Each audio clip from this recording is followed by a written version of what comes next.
Welcome to Pop Cult, where we talk reality TV, celebrity chaos, and pop culture throwbacks. Welcome back to Pop Cult Reality Digest edition. We post 2 episodes every week. Tuesdays are for Reality Digest, where we cover the previous week's reality TV moments and latest celebrity chaos. And Thursdays are for the Fame Files, where we revisit defining stories throughout pop culture history. And today is another Reality Digest, and I'm very excited to talk about some of the newer shows that we have on our docket. Me too. How was your week? Did you do anything fun? I had a dinner party last night, and it took me like 3 hours to clean off my deck and everything. Yeah, there were so many leaves. I was like, never have I ever like wished that my parents lived closer more than now, because I would have just texted my dad and told him to come over. Your dad? It took me so long. He loves a yard work, but it's good that I did it this weekend, because next weekend, my mom, Julia's mom, and our third aunt, the third sister, are coming to visit me, and I'm gonna do a little. Yeah, the third sister. And I'm going to do a little happy hour on Saturday, the day that they get here, with some of my friends, because my mom's like dying to meet my friends here. So I'm just going to like die of FOMO, I think. I know. We'll go dark so that you don't have to see. I want to be disgustingly included. Yeah, we'll FaceTime you on... I'll FaceTime you on Saturday at our happy hour. And thanks so much for asking. What about you? Did you do anything fun? Give me a chance. Oh my god. So what were you up to this week? I did a Twilight movie marathon. It was beautiful. That sounded really bratty. Sorry, that just popped in my head. What is that from? Anyways. Oh my god. Ooh, that sounded really bratty. That was you right then. Anyways, how was your Twilight movie marathon? It was beautiful. It was me and my roommates, and we start to finish. Yeah, wow. It was super good. It takes like 10.5 hours. And like, that's nothing. There's 5. Oh, I guess there is 5 2 movies. Hours each. The last 2 are like the shortest ones, to be honest. They're like under 2 hours. But she hadn't seen the Breaking Dawn Part 2. I like literally had to have you seen it? So I literally had to like I had to pull up my like blanket and put it across my head so she couldn't see my face with the fight scene. Because I needed her to... Yeah, I needed her to believe that it was real. Sorry, spoiler alert. And she was, like, literally about to cry because of Carlisle. And I was like, just keep watching. But yeah, it was fun. Should we get into our little celebrity roundup of the week? We keep a list, so that's why sometimes I feel like it sounds a bit random when we're going through this. But this one was super random. I just saw a short clip of Chris Appleton. I don't know, he was doing some sort of interview. They were like, if you could do one celebrity's hair, who would it be? And he was like, Taylor Swift. And basically what he was saying was like, he thinks that she needs to switch it up. I thought it was because like, you know, he does Kim Kardashian's hair. So I thought that was like he just wants to like really surprise everybody with their feud, I guess. No, he was like, I just would love to mix it up with her. Like, she's had the same hair for so long. Like, for her whole career, I think he said. Which is not true. Remember when she was Platinum Blonde? Yeah, that was in her she went to the Met Gala with that, her, like, Coachella era. Yeah. And it was not good. I mean, that was not a good color. No, but she was going through a lot. But I just thought it was funny that he said that. Like, I feel like I mean, I know that she probably dyes her hair, but I feel like it's kind of nice that it's just, like, very natural. You know? I see clips all the time of Taylor's hair during like LOUVRE era versus her hair now. And like the difference is honestly astonishing if you haven't looked at pictures. It was just so like thin and like broken, and now it's like so lush and full. It's just been a very big hair transformation that she's had. So interesting. I've never heard that before. Ariana Grande dyed her hair back to her natural, in quotes, color. She's had it blonde since she started her like Wicked life. I don't know, her Wicked timeline. So she made a post press tour, the 2-year-long press and like tour. She dyed it for the movie too, but I'm sure it's mostly a wig, but I'm sure she did it so like that you couldn't see any like little baby hairs or whatever. She posted a picture on her Instagram. She's like, it's good to see me again, isn't it? Which is a quote from Wicked, but it was with her new brown hair, and I was like, whoa, hard launch. All right. I love when a celebrity changes their hair. I have a question about Ariana Grande. Why the fuck does she talk like that? Which one? Like, are we talking like Ariana Grande in 2019, or are we talking Ariana Grande now? So she says... Why does she sound like a fairy? She said she did... She said she did that because that is how she kept her voice in a healthy range to sing for Glenda. But here's my thing, girl. I hate to break it to you, but you rapped on that. Movie's done. So now I don't know. I think she just kind of gets like, I don't know if she knows what her voice sounds like anymore.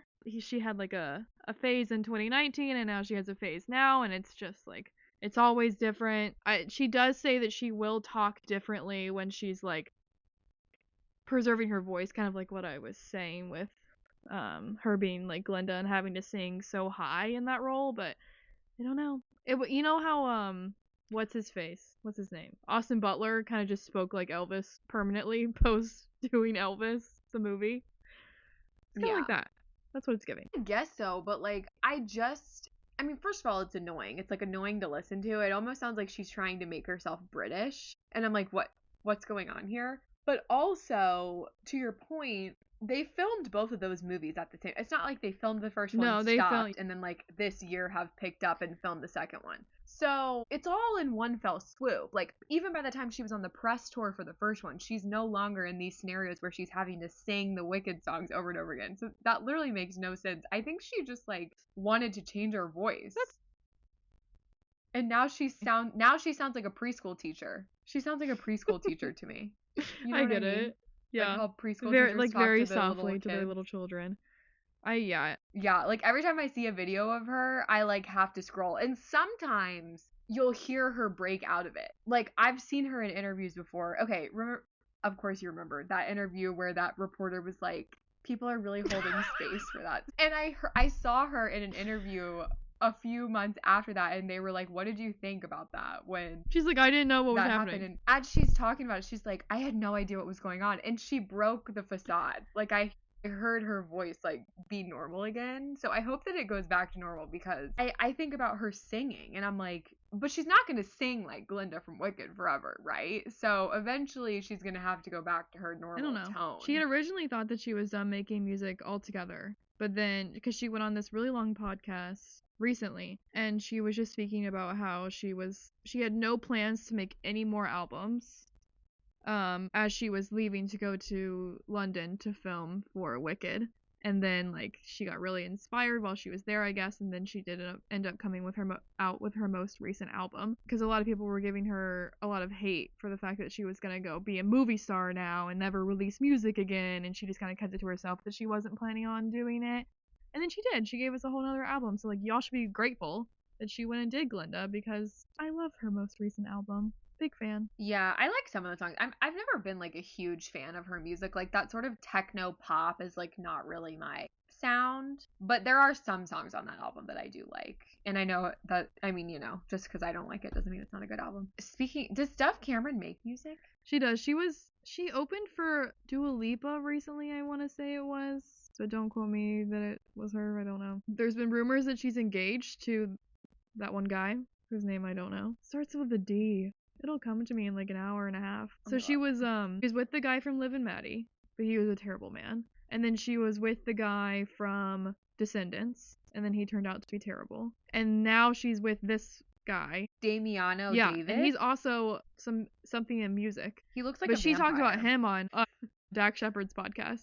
But she's been walking around with like a big fat ring on her ring finger, and I just feel like when you do stuff like that as a public figure, it's like, you know, not to if you're not engaged, right? Mm-hmm. Maybe she just doesn't want to announce it. I feel like ever since she went through the loss of Cameron Boyd, she's been very private.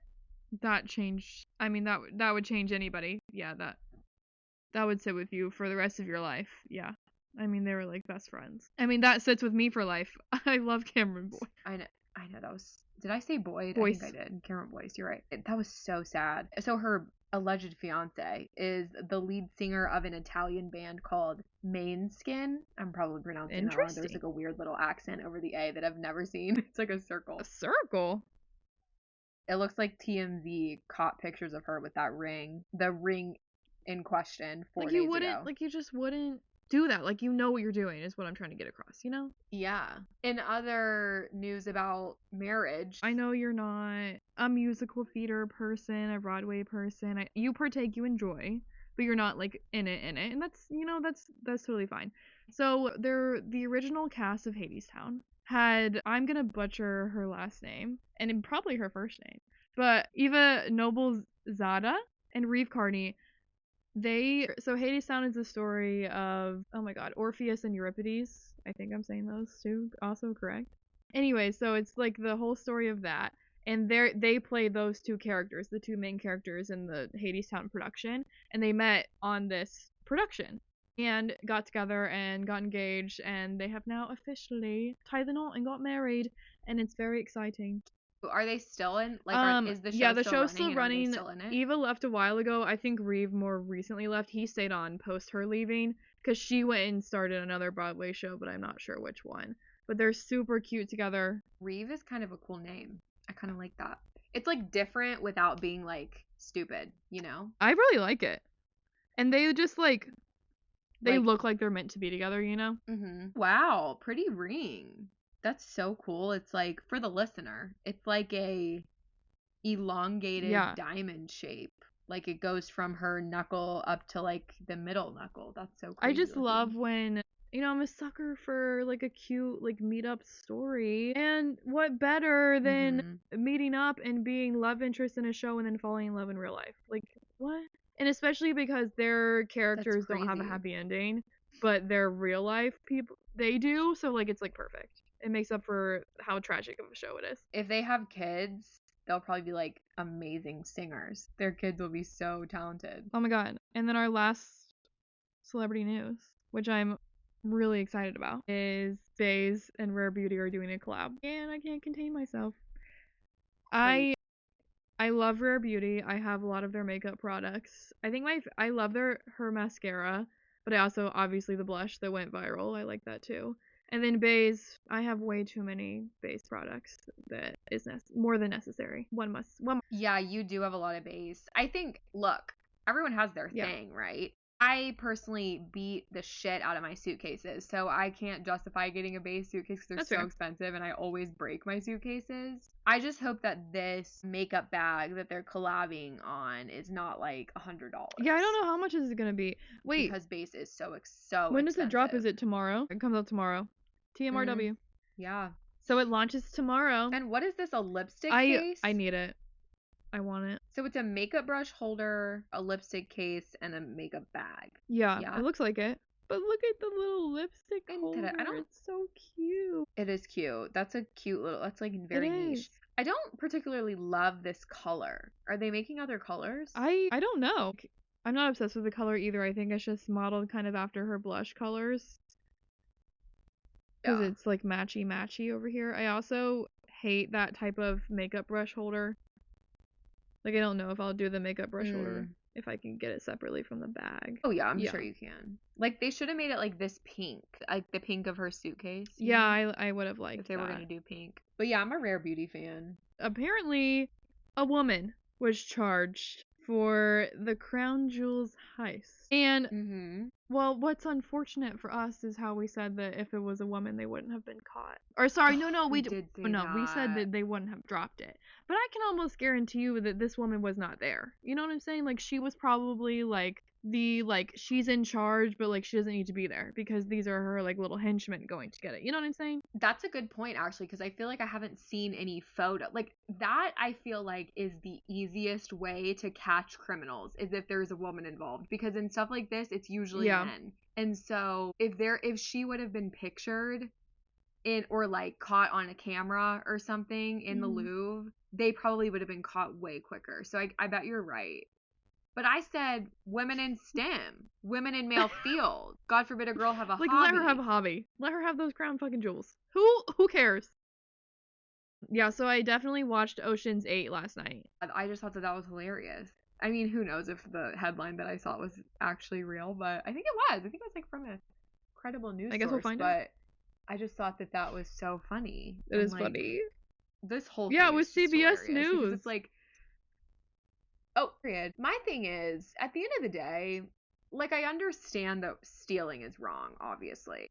But at the end of the day, these things, they don't really belong to anyone, you know? Like, they're just artifacts that have been in this museum for many, many years. And I guarantee you they didn't belong to the country of France to begin with. So it's kind of like, I mean, I get it. Like, you shouldn't steal. Once again, I'm not condoning stealing. But is it really hurting anyone? I mean, it's not like they robbed someone's home, you know? Yeah, nobody died. Like, maybe my moral compass is just off in that area. But I just think, like, I personally think that we should have more, like, everybody should feel more ownership over things like art and stuff because they really don't belong to anyone in particular, you know?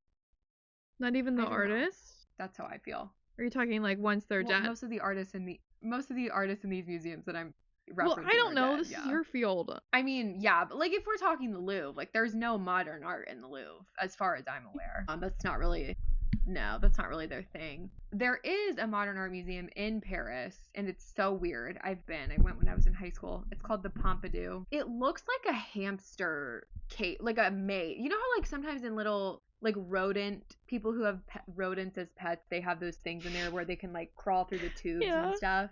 That's what it looks like. What? It looks like that, or like installation almost. It's a really, really strange museum. But yeah, that's where all the modern art is. I don't think the Louvre has any art from living artists. But yeah, I'm excited to keep up with the updates. Excited to keep you guys informed. Yeah. Something that I was not excited about was season 2 of Nobody Wants This. I watched the whole season Thursday night, episode 1 to 10. And you could have told me that I just watched season 1 again and I would have believed you.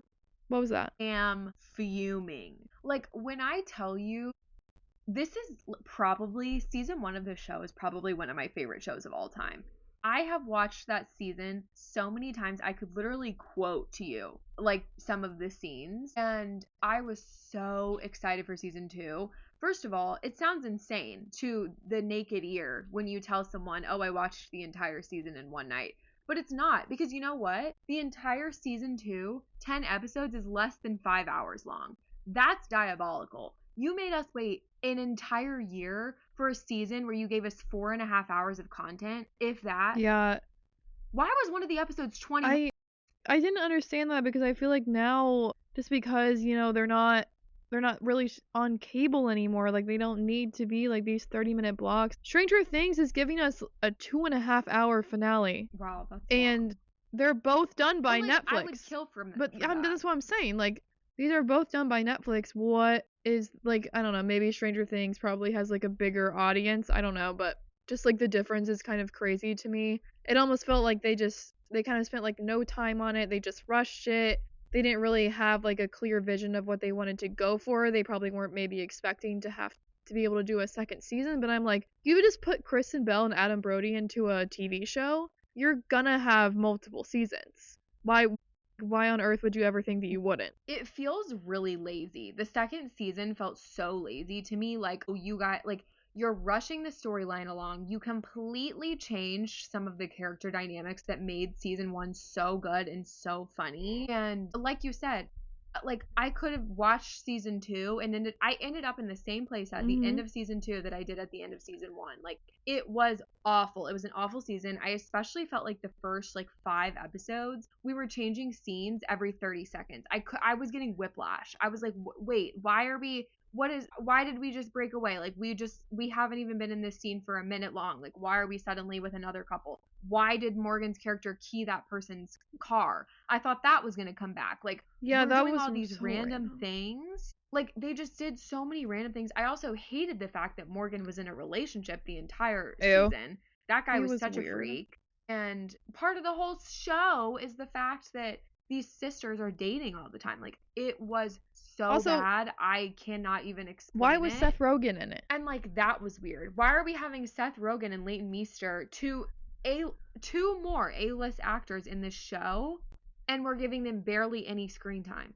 They don't even come back at the end. And like, it was crazy. If it was season 1, but a lot less funny and a lot more sad because everyone breaks up. Spoiler. And then the ending scene was the exact same, but it was as the ending scene. Literally the exact same. Like, it was him running after her even though she was running back instead of leaving that time. It was still him coming after her because it was his decision to break up. Yep. And why did we spend the entire last episode at the engagement party? Well, first of all, in my mind, when you break off your engagement, you would want to leave the party. You would want to end the party. You would want everybody to go home. Why does it continue to go and everyone's still dancing and drinking? I didn't get that. Exactly. No, I could not be more disappointed in this season. I'm so upset about it. I don't understand how anyone, and like, usually I'm not usually very critical of scripted TV shows, because like, if I'm getting a second season, I'm just happy that I'm getting a second season, because I feel like shows get canceled so often. So for me, somebody who's not very critical of stuff like this, to say, I don't know how any of these episodes got past all of the checks that I know that they had to go to be approved to air, is crazy. Like, I actually don't know how anybody watched this season, even the people that worked on it, and didn't like see the glaring issues with it. Like, it was just horrible. And I'm so sad about it, because I know that there's probably going to be a season 3, but it's not going to come out for another year. That's what I hold out hope for, is that it was almost like a filler season to get us to where we need to go in the whatever storyline they're trying to take. But it's the fact that we won't get it for so long is, I think, what, like, we have no patience anymore. It would be one thing if I had finished. No, I don't want to wait another year. It would be one thing if I finished season 2, and then I could immediately start season 3, and I could understand why season 2 was so slow, you know? Mm-hmm. And I'm also like, you guys are being lazy. Like, I don't want to wait an entire other year for 4 hours of TV. I don't either. Like, that's ridiculous. Like, at least, to your point, we can say, at least, even though it's been 5 years since we've had another Stranger Things season, like, at least they're giving us a 2.5 hour and finale, each episode is know? like literally movie length in addition to that. Like, it just feels to me like these actors are also being lazy. Like, they don't want to work many months to create something that's good. They just want to bust it.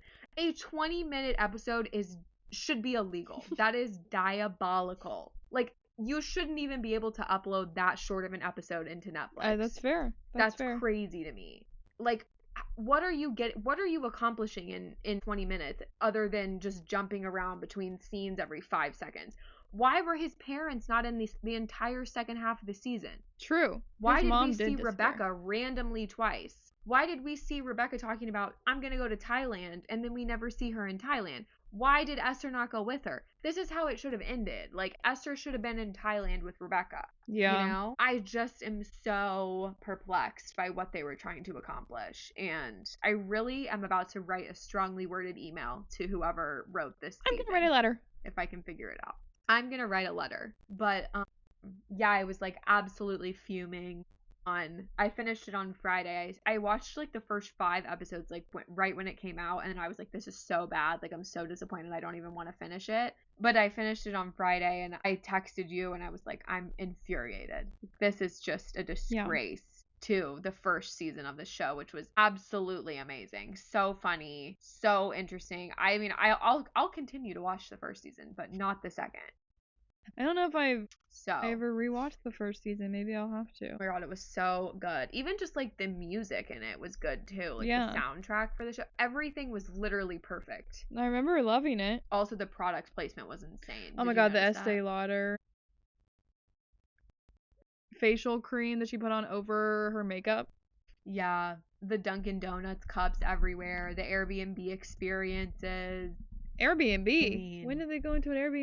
They did that wine or that like pasta making thing, and they were like, this is an Airbnb, because you know Airbnb just launched those. Yeah, I don't know what those are. I didn't catch on to that. My bad, Airbnb. Like, disturbing to say the least. But I suppose that's enough talking about scripted TV, as we are here to talk about reality TV. We have a new show that we rolled in with it this week. I think we should. So we're talking about Selling Sunset. I have watched the whole thing, but I rewatched the first episode today so that I wouldn't, forget and run things together. So I have made sure that I don't spoil it for you.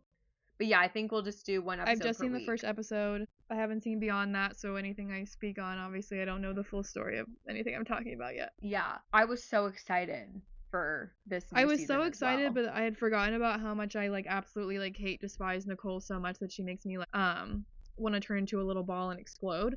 And I'm sure it just gets worse throughout the season. You know, she's been not necessarily. Oh, God. You'll see. I think it's either episode 2 or 3 something major happens, but I won't go too deep into that. I agree. Nicole is so awful. I don't know. And I don't know if you've seen this, she has been running her mouth on TikTok. No, I haven't seen it. Like she really is out here trying to like really expose everyone and act like nothing was her fault. I think what makes me hate Nicole so much, and I didn't like Amanda either when she came back, because I think it's because they came in knowing the girls, or knowing Jason and Brett, and like they knew the group because they had worked there, but we had just never met them. And so they come in with kind of like with like not with an attitude, but they just come in like, I just feel like when you come into a show like this, you should, just like Chrishell, you should be at the bottom. But they did not come in at the bottom, so I just think that automatically offended me. And that just puts a bad taste for them in my mouth. Obviously, I love Amanda now, so like maybe that'll change for me with Nicole. But right now, it's bad. I don't like Nicole. The blonde looks terrible on her. I do not like it. Right. But obviously, we opened the beginning of the episode with not a conclusion, but essentially a conclusion of confirming that Chelsea is now divorced from her husband based on the actions that happened in the last season, which is very sad. Because we met her husband multiple times throughout the show. Yeah, and he always seemed very nice. Seemed super nice, but you know, you never know anybody. And he's also, like, ugly, and that's what pisses me off. Do we know why they got divorced? Like, I know that there was the whole alleged cheating thing in season 8, but I swear I saw a headline once before maybe season 8 came out, this is a long time ago, that she was abusing him. What? I swear I saw that one at some point. I'm gonna look it up. I don't know if I ever saw that. I think like what they always say is, what is that word? Irreconcilable differences. Did I say that right? I don't know if I said that right. But that's just that, you know, that one. Differences. I feel like that's what they ended up saying. I thought it was like the cheating, and then they just like couldn't. I think neither of them could tell the truth, like what the truth was, so they just kind of got divorced.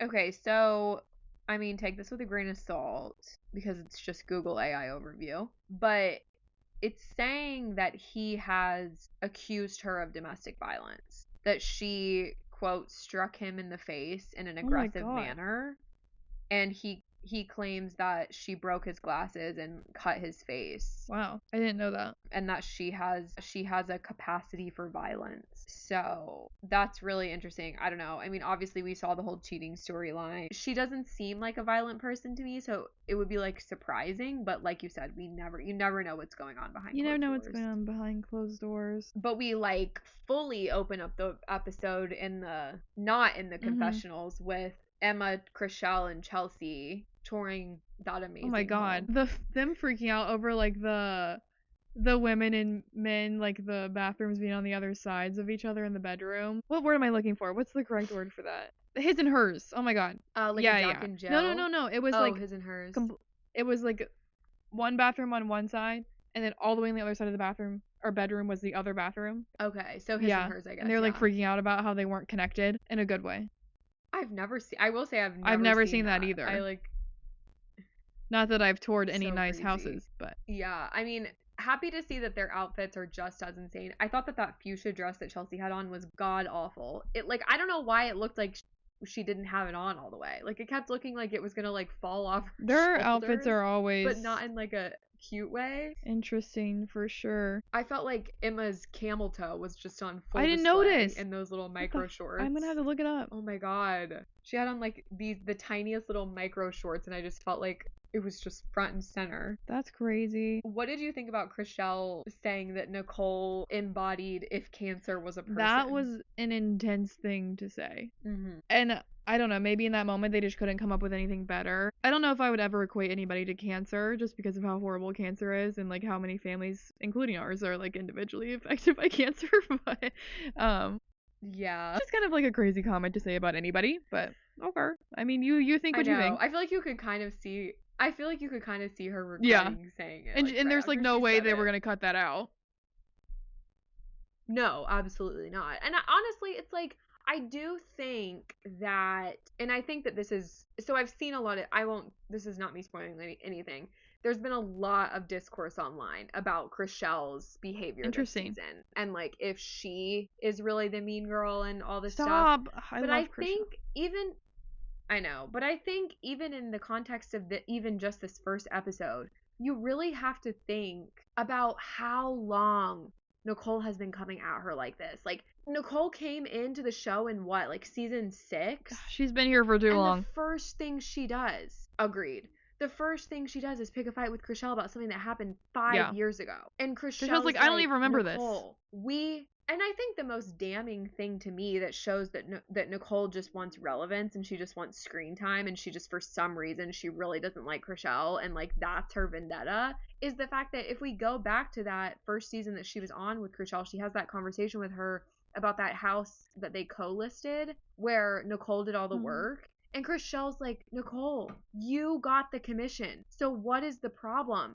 And she's like, that made me mad because if you're getting the full commission, you shouldn't say a word. Who cares? And also, Chrishell's like, Nicole, we have hung out since this. Like, you have been at my house. Like, I invited you to my Friendsgiving. We have, from my perspective, been friends up until this point where you're trying to pick a fight with me about something that happened when I first joined the show. Like, it's so telling. Nicole is so transparent. I do struggle with it's just because of how like painful. How much smaller this show and cast is for reality TV, and sometimes I just think about the fact that like maybe they're like making up a lot of these fights, like on both sides, regardless of like who's like going at each other just for screen time. But I try not to think about that too much. I try to think that it's all like truly real. I actually do think that most of it's real with this cast because then they'll go at each other on social media too.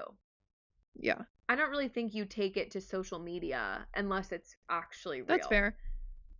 And then we get to our first office scene with everybody coming in. Well, everybody in quotes because half of the team is missing. I literally was like, not Jason and Brett pretending to be mad that the other girls aren't there. Like, also, what made me angry is like, you're the boss. This is me talking directly to Jason and Brett. You're the boss. Don't tell Mary to go tell your employees to come to work. You call them. He always does that to Mary. You call them. This isn't on Mary. He always does that to Mary. Like, you're the boss. Mary's not in charge of them. Last season when... Last I heard. I know. Like, last season when Chelsea was wearing that skirt to that Broker's Open where her literal that was crazy. Out and she got mad because Mary brought it up to her and I'm like, and Jason and Brett are like, this conversation's making me really uncomfortable. And I was like, you guys are such weenies. Like, the two of them are little weenie hut juniors. Like, they suck. They're so annoying. They are. Like, you're her boss. This is your problem. You own the brokerage. You need to solve it.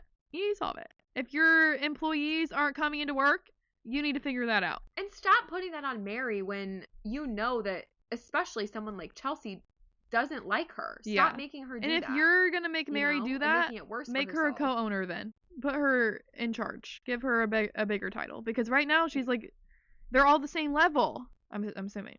I don't know. Like, remember when he made her the manager? Is she still the manager? Do you remember that? When he made her the manager? No, I don't think so, but when he did, I always felt like either, and maybe she did, obviously we didn't see the details, or maybe this is just for the show, but assuming that it's not just for the show, when he made her manager, I was like wondering if she got a raise or if maybe her commission split was higher, was different than some of the other women, because why are you putting more responsibility on somebody and like not paying? I was about to say, if she didn't get a raise, that wouldn't be good. But I don't know anything. But we do discover that Mary is still not talking to Nicole, and Nicole's like, I don't know why Mary's not speaking to me. God, she's so annoying. And same with Amanda. Yeah, Amanda's like talking to Nicole, but like as a Switzerland kind of situation, like. She's on Mary's side, but she's trying to communicate with Nicole that what Nicole has done wrong. I will need to go back and watch season 1 again because I did not realize that Nicole officiated Mary's wedding. Yeah, she did. Because she wasn't a cast member yet. No. Yeah. Which is another reason why I just think Nicole comes off as so transparent is because she had so many opportunities to be in the show, and she chose to wait until season when it had 6 like traction and money and yeah. And that really, if I remember correctly, I really feel like that was the season. There was a very stark shift at some point in this series where for multiple seasons they're selling houses, which this is also is an insane number in general, but they're selling these houses for no more than like maybe 10 million. They would maybe have one $10 million house the entire season. And then there was one season, and I think it was season 6, where all of a sudden every single house that they're selling is 20, 30, 40 million dollars. And it was like insane. Like I was like, where did this real estate come from? You guys were selling $3.5 million houses last season. I do think that the fact that Mary and Amanda are both basically not speaking to Nicole is like very that's how that Nicole to me that's how I know that it's bad, because I feel like Mary and Amanda will kind of like talk to anybody, you know what I'm saying? Or like they're more like inclined to be friends with everybody rather than be mad at somebody, and so I just feel like this is very telling that it's being taken very seriously, which is a good thing because what Nicole has done is very serious, and it's just a whole thing. Also, what I was going to say is I forgot that what's her name? Elena existed. I can't believe they brought her back. She walks into the office and I said, "Who is this?" She looks like a little 12-year-old intern. I mean, she's really nice, but it's she's like, nice, what is the point of having her there? She doesn't bring anything. Not even like interesting real estate. No. I don't know who she is. All I remember is she's the one that took them to like that weird Western place. Yes. Yeah, that place. Where Nicole first broke the So in a way, how do you say her name? What's her name? Alana. In a way, this is all Alana's fault. No, I'm just kidding.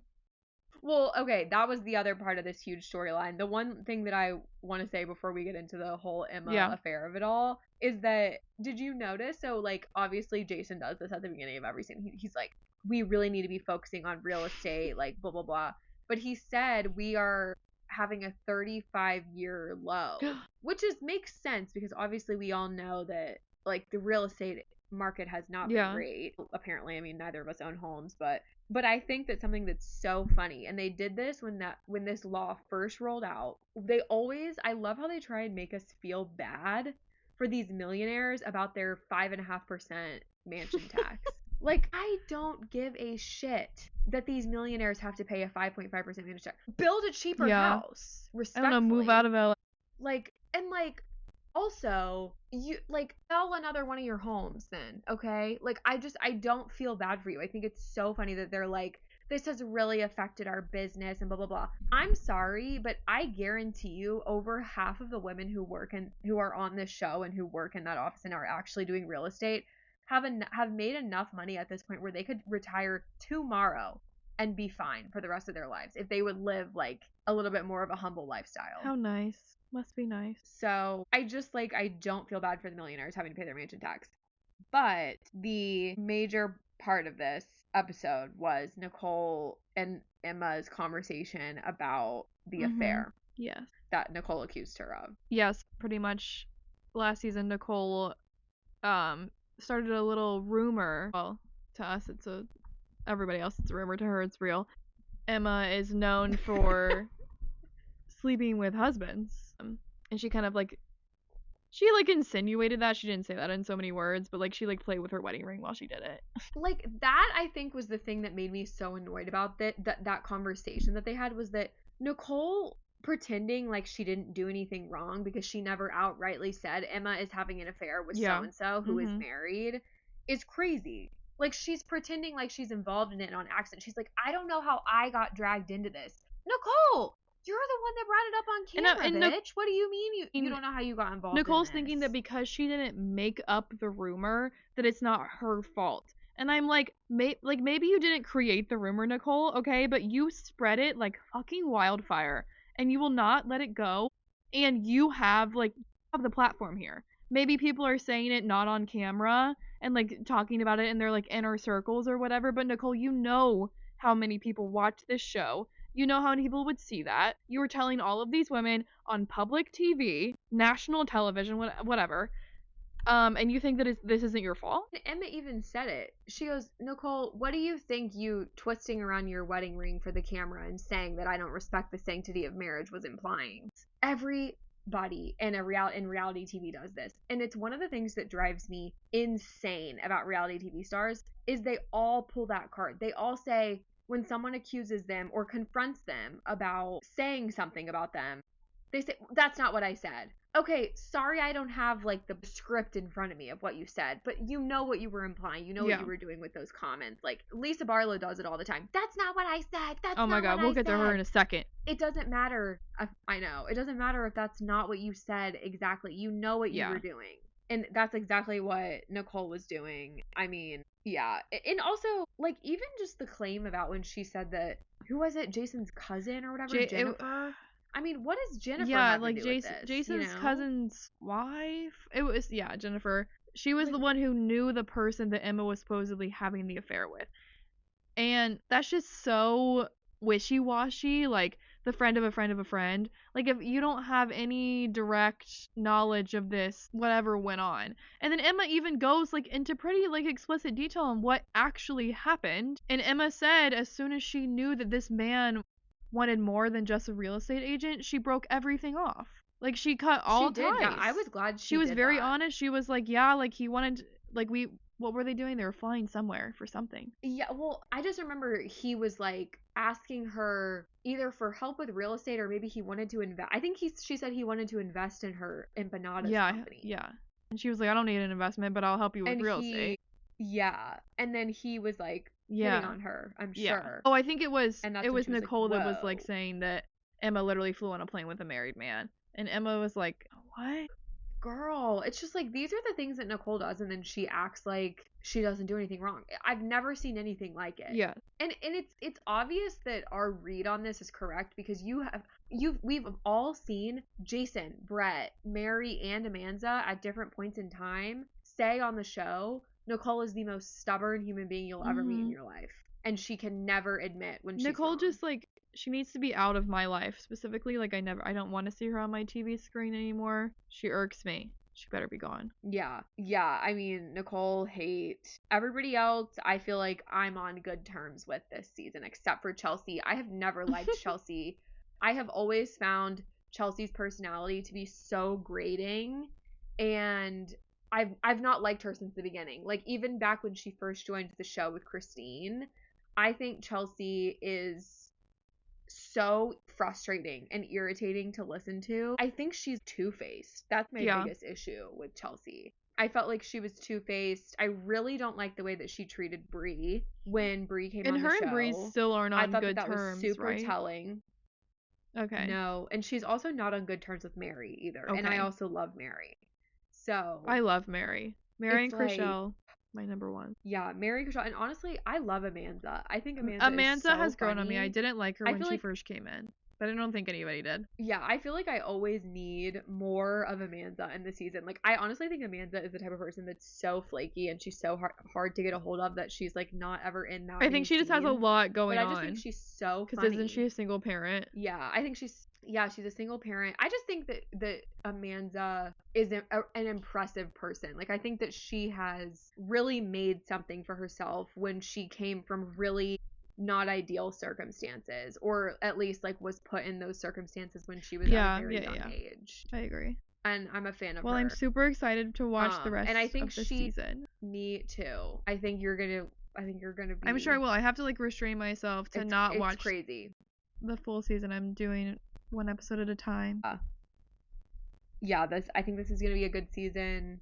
I can't necessarily say that I think there's going to be a season 10. Why? But why would there not be? I've heard some of the cast say it, and honestly, because I have watched the entire season, it just doesn't seem like any of them are having fun anymore. So, we'll see. Should we keep going with our other newer show? Yeah. The Kardashians? Absolutely. Started strong at the beginning of the episode with Caitlyn Jenner coming in. She looks so rough. I had to do a double take. I was like, girl, what's happening here? Yeah, not to be a bitch, but, like, she needs to go to Chris's surgeon. I mean, like, I don't know why they don't share. She looks real bad. Like, why would she joke about buying the house? No, that's not funny. Not like your childhood home. That's not funny. This is why I honestly felt like you could cut the tension with a knife. Yeah. when she They were walked all up like, in there. I could tell, like, you know, Kim was fake laughing, like, kind of like, ha ha ha. I was like, oh. I do think that, like, Caitlyn, like, obviously deserved to be there, and I'm glad that she was there, because it was her house. I don't think she deserves to be there. She doesn't pay for anything for the house. No, I'm not saying I like Caitlyn in any way. I just thought it was like a sweet moment. No, yeah. I mean, I think that Chris was really nice to invite her for Kendall and Kylie. Sometimes I forget that that's Kendall and Kylie's I do dad, too, because I forget that it's actually like a half sister situation. Because they're just, I don't know. They all look so much alike. Yeah, it makes me sad for them too. It makes me sad for Kendall and Kylie that their dad has like treated them and their mom so poorly. So poorly.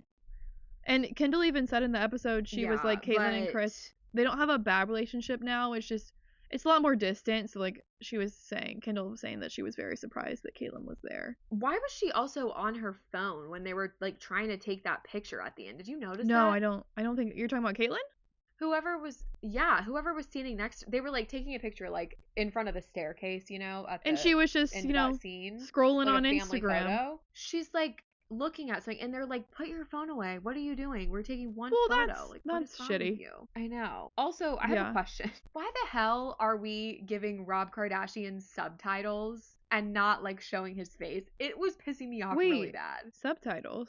What do you mean? Did you notice that? He said a couple things at the dinner and it like, you know, when somebody's speaking, they cut the cameras to them. They just put subtitles on the screen for Rob. Maybe Rob is just, you know, not ready for stardom yet again. He's so gatekeepy. He's so like. But then I feel like we saw him in a couple. Yeah. I know.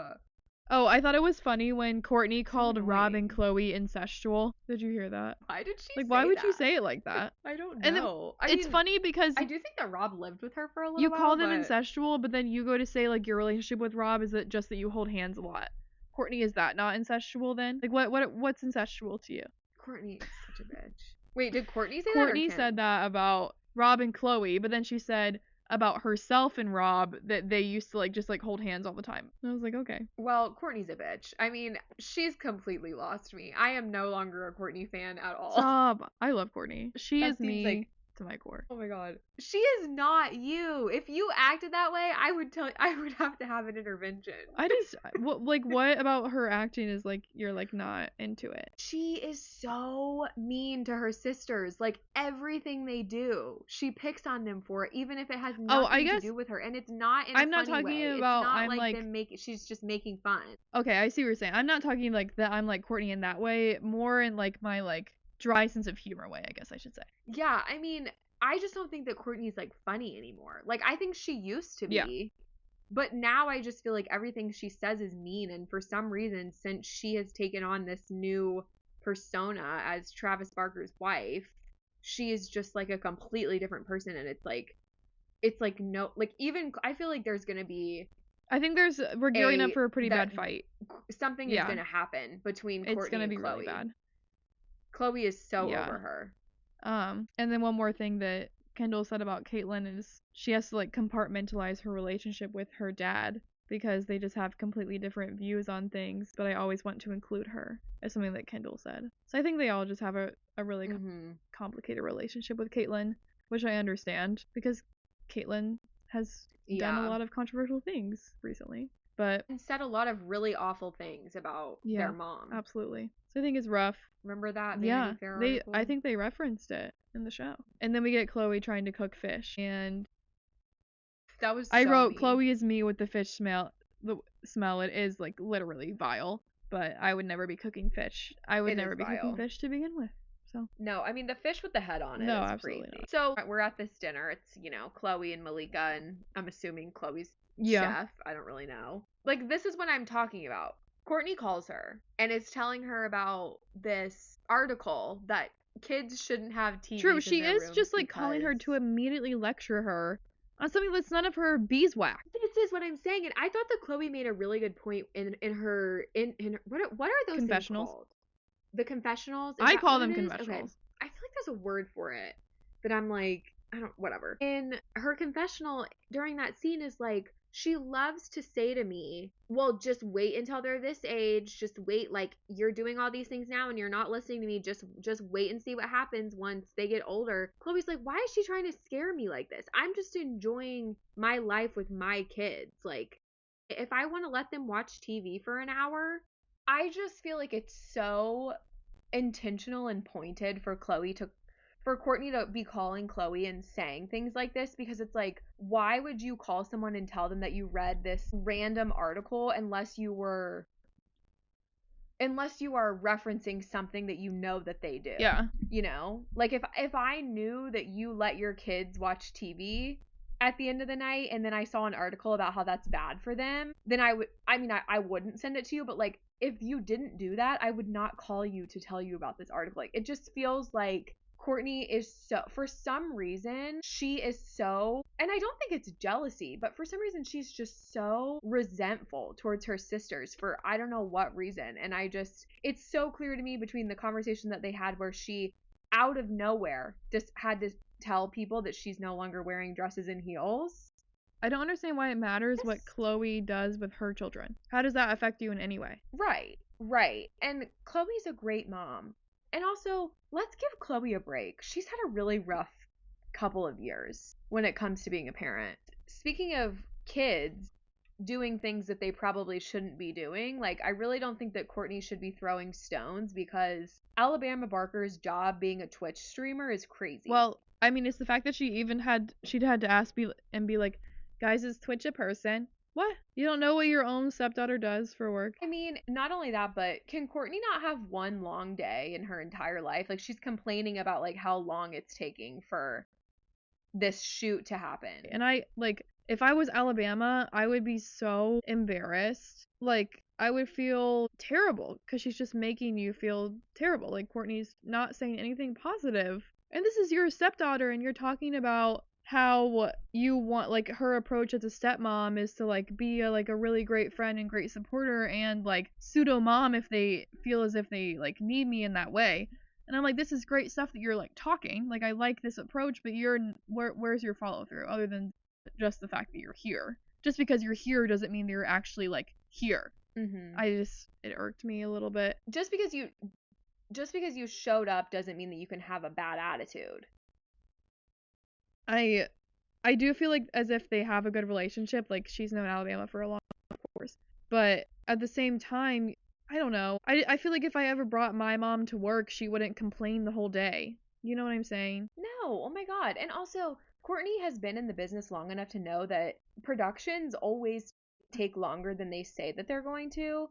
And also, what else is she doing on her day-to-day basis? She doesn't do anything. Like, I don't understand why she's, like, oh my God. Like, if in case she's anyone didn't know, Kourtney Kardashian's a mom. She's got a breastfeed. Like, just in case anyone forgot. She breastfeeds her kids. Like, it's just crazy to me how she's so particular about everything. I remember there was this scene from one of maybe the earlier seasons of the Kardashians where Kim has Kourtney participating in some sort of campaign, probably for Skims. And Kourtney's complaining. She's like, Kim, if I'm not out of here by the time that you said I was going to be, like, I'm going to be so frustrated. I'm just going to leave. Like, I have things to do, blah, blah, blah, blah, blah. And Kim's like, okay, you know what? If that's how you're going to act, and she, like, calls somebody and she's like, you can cut Kourtney from the call sheet. Like, I'm done. No, she's not I mean, participating. That's fair. Like, if you're going to act like but then she gets mad. She's like, makes it seem like it's somebody else's fault, you know? Yeah. I also loved all the behind the scenes we were getting of Kim filming All's Fair. I thought that was so fun, and it comes out this week. It comes out on Tuesday. It does. Yeah. I don't know where. Maybe we should. Like, I don't know what. I think it's Hulu. Okay. Should we do a mini-sode on it? Sure. We can watch it and then do a mini episode? Yeah. I think I'm really excited about it. Me too. It looks like it's going to be so good. And, like, when they were showing her having to redo that scene and she was, like, trying to say Francine and she goes, Francine. That was so funny. Like, that was just, like, that's so me-coded, like, back when I used to do theater.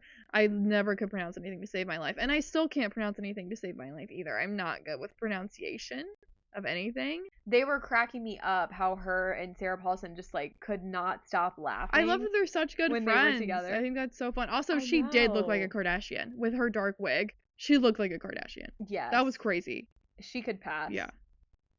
Wait, which one was it that was saying that Buzz Aldrin told them that we never landed on the moon? Oh, it was Kim. Kim doesn't think that the moon landing is real. She said Buzz Aldrin told her that it wasn't. She said that Buzz Aldrin has said in articles and like some kind of interviews, not her personally. She was like, look it up.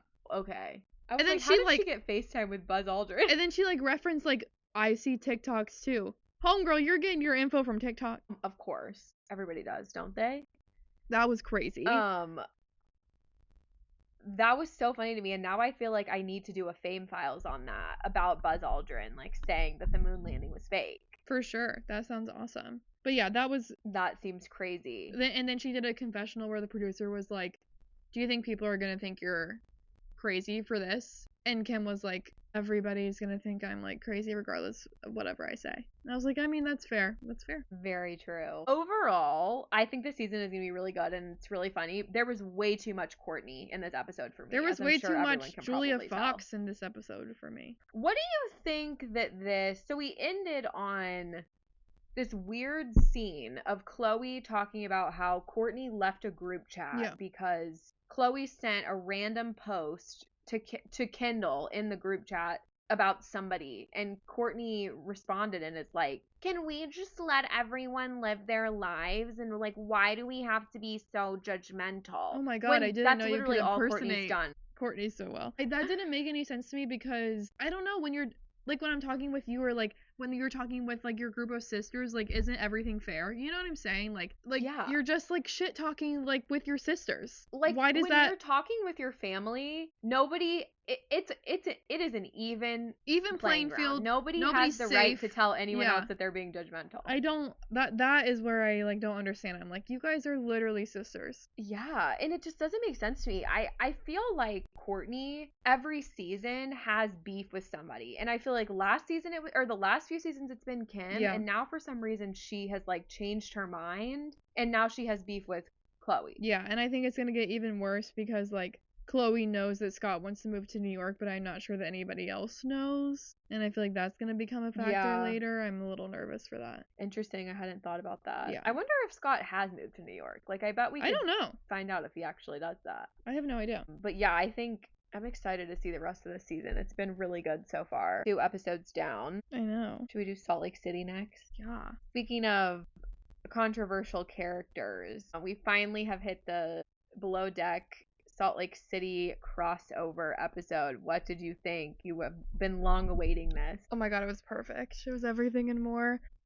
Okay, so Daisy, the chief stew, the one who you see the most with like she has the short blonde hair. Mm-hmm. She's like my favorite person in the world, and I loved seeing her on my screen because she's perfect. I loved her, and I loved her commentary the entire episode. She was cracking me up. What did you think about another Below Deck perspective? I liked it. I thought it was funny, like, hearing their accents. Like, I don't know why I wasn't expecting them to be all Irish or whatever they were. Mm-hmm.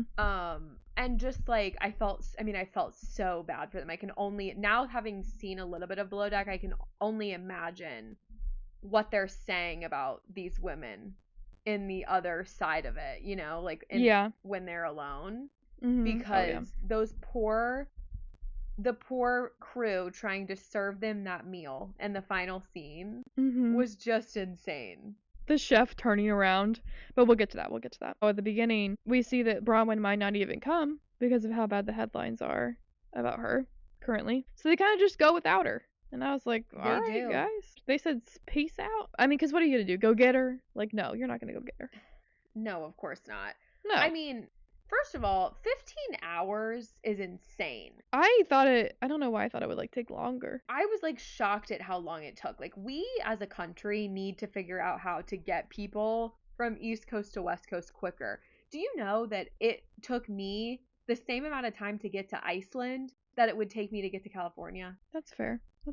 It's, like, crazy. Like, we need to figure that out, but I just thought that was... I mean, I would be dead after a 15-hour travel day. Yeah, I think I did like 62, and you couldn't see my ankles. Did you sleep at all? No, I was stressed out of my mind. Oh yeah, well, we're not gonna get into that because that was a really bad moment for you. But yeah, I like 15 because of what I've been through doesn't sound long, but like it would be long. Like I wouldn't Like 15 would be rough. I guess when I think about it, then we'll move on from the geography conversation, but like when I think about it in the context of they're just going to the Bahamas, that's what fair. was That's crazy fair. to me. That is fair. Because you can get to the Bahamas like in a day via boat, like big boat. I'm talking like a cruise, like a cruise ship is, and it takes you that long still by flight. I mean, it was wild. They had to get on like 3 different planes, but oh my god, something that cracked me up is when they finally landed, they're in the shuttle on the way to the boat, and Lisa asks the driver, is this where all the billionaires come? And in my mind, I'm like, huh, Lisa should already know where all the billionaires come, since she likes to pretend like she is one. Oh my god, and then they get on the boat, and Lisa said, I'll have one drink, but from now on I would only drink Viva Tequila. Like her like fucking drink brand. Oh my god, I didn't catch that. She is so insufferable. She's like, I'll have just my alcohol brand from now on. I was like, I hope you put it on your preference sheet, because they're not getting anything that's not there. So I hope you wrote it, Lisa. Also, I'm not even convinced that you can buy Vita Tequila in any sort of mainstream liquor store or anything like that. I don't know. I don't know how you obtain that. Like, I doubt you can. So then they get on they're like greeting everyone. I mean, Heather and Captain Jason. What is going on here? There is some palpable chemistry happening between the two of them. I kind of love it. And it may be only on Heather's side, but I don't know.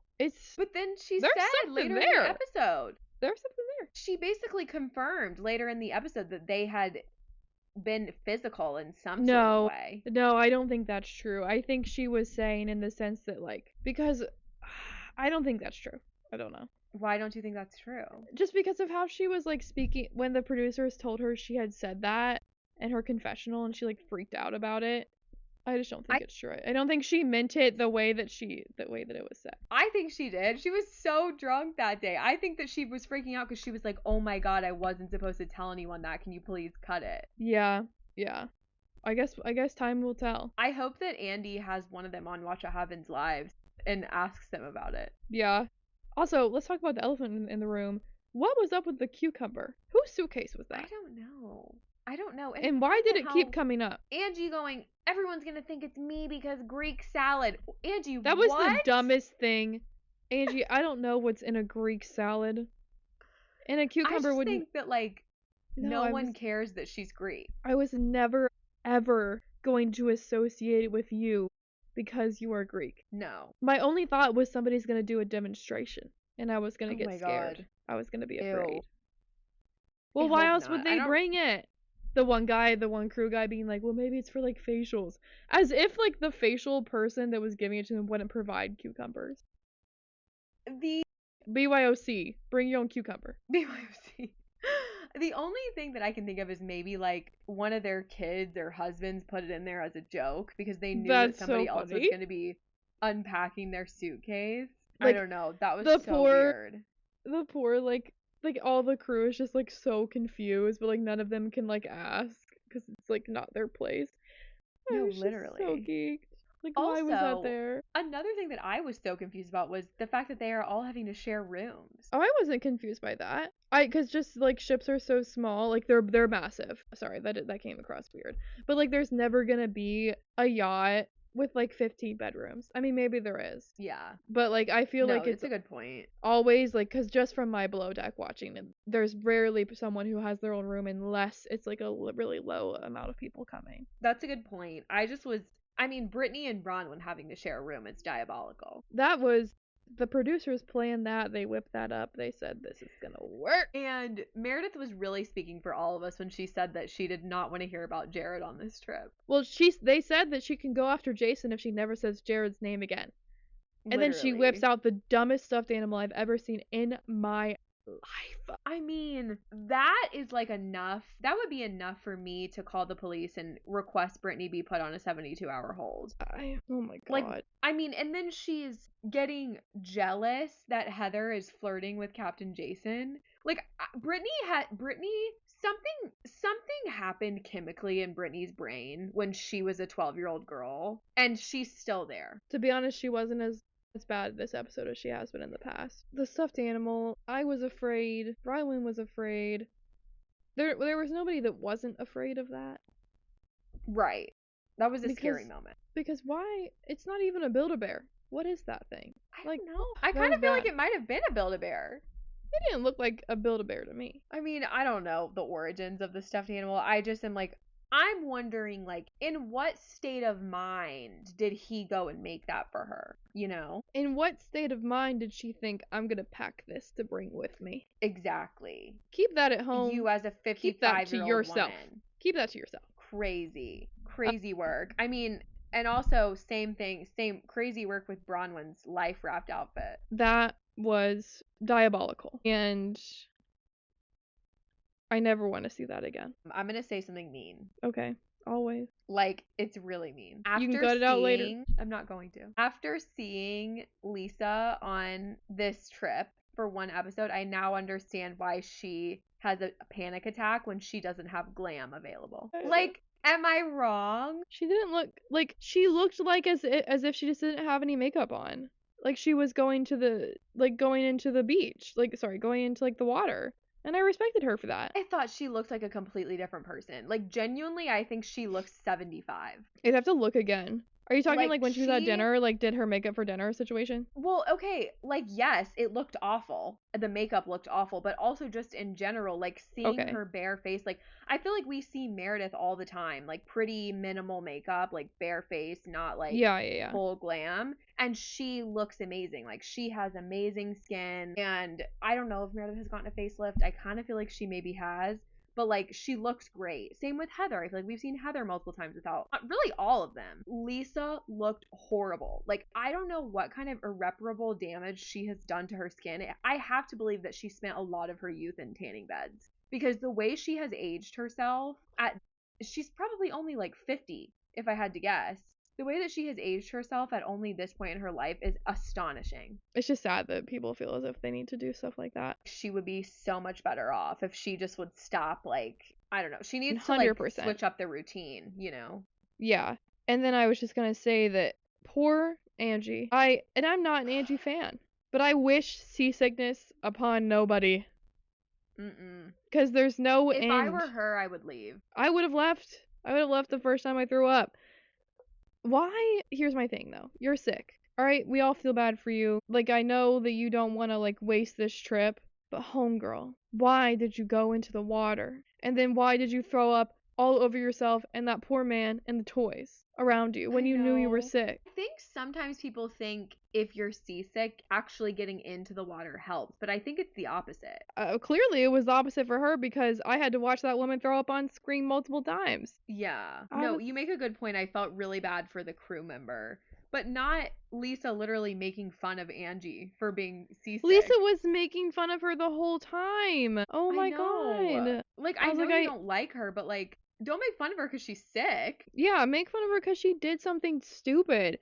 Like, not because that she can't help that she's throwing up everywhere. Now, I will say, in a way, like, she could have predicted her seasickness and gotten Dramamine, gotten the patches, all that jazz. Maybe she didn't know she got seasick. I don't know. Maybe she's never been on a yacht. Like, she said that. She said, I've never been on a yacht before. So I don't know that she really, I mean, she grew up in Utah. Like, I don't really think they're going on That's fair. The time.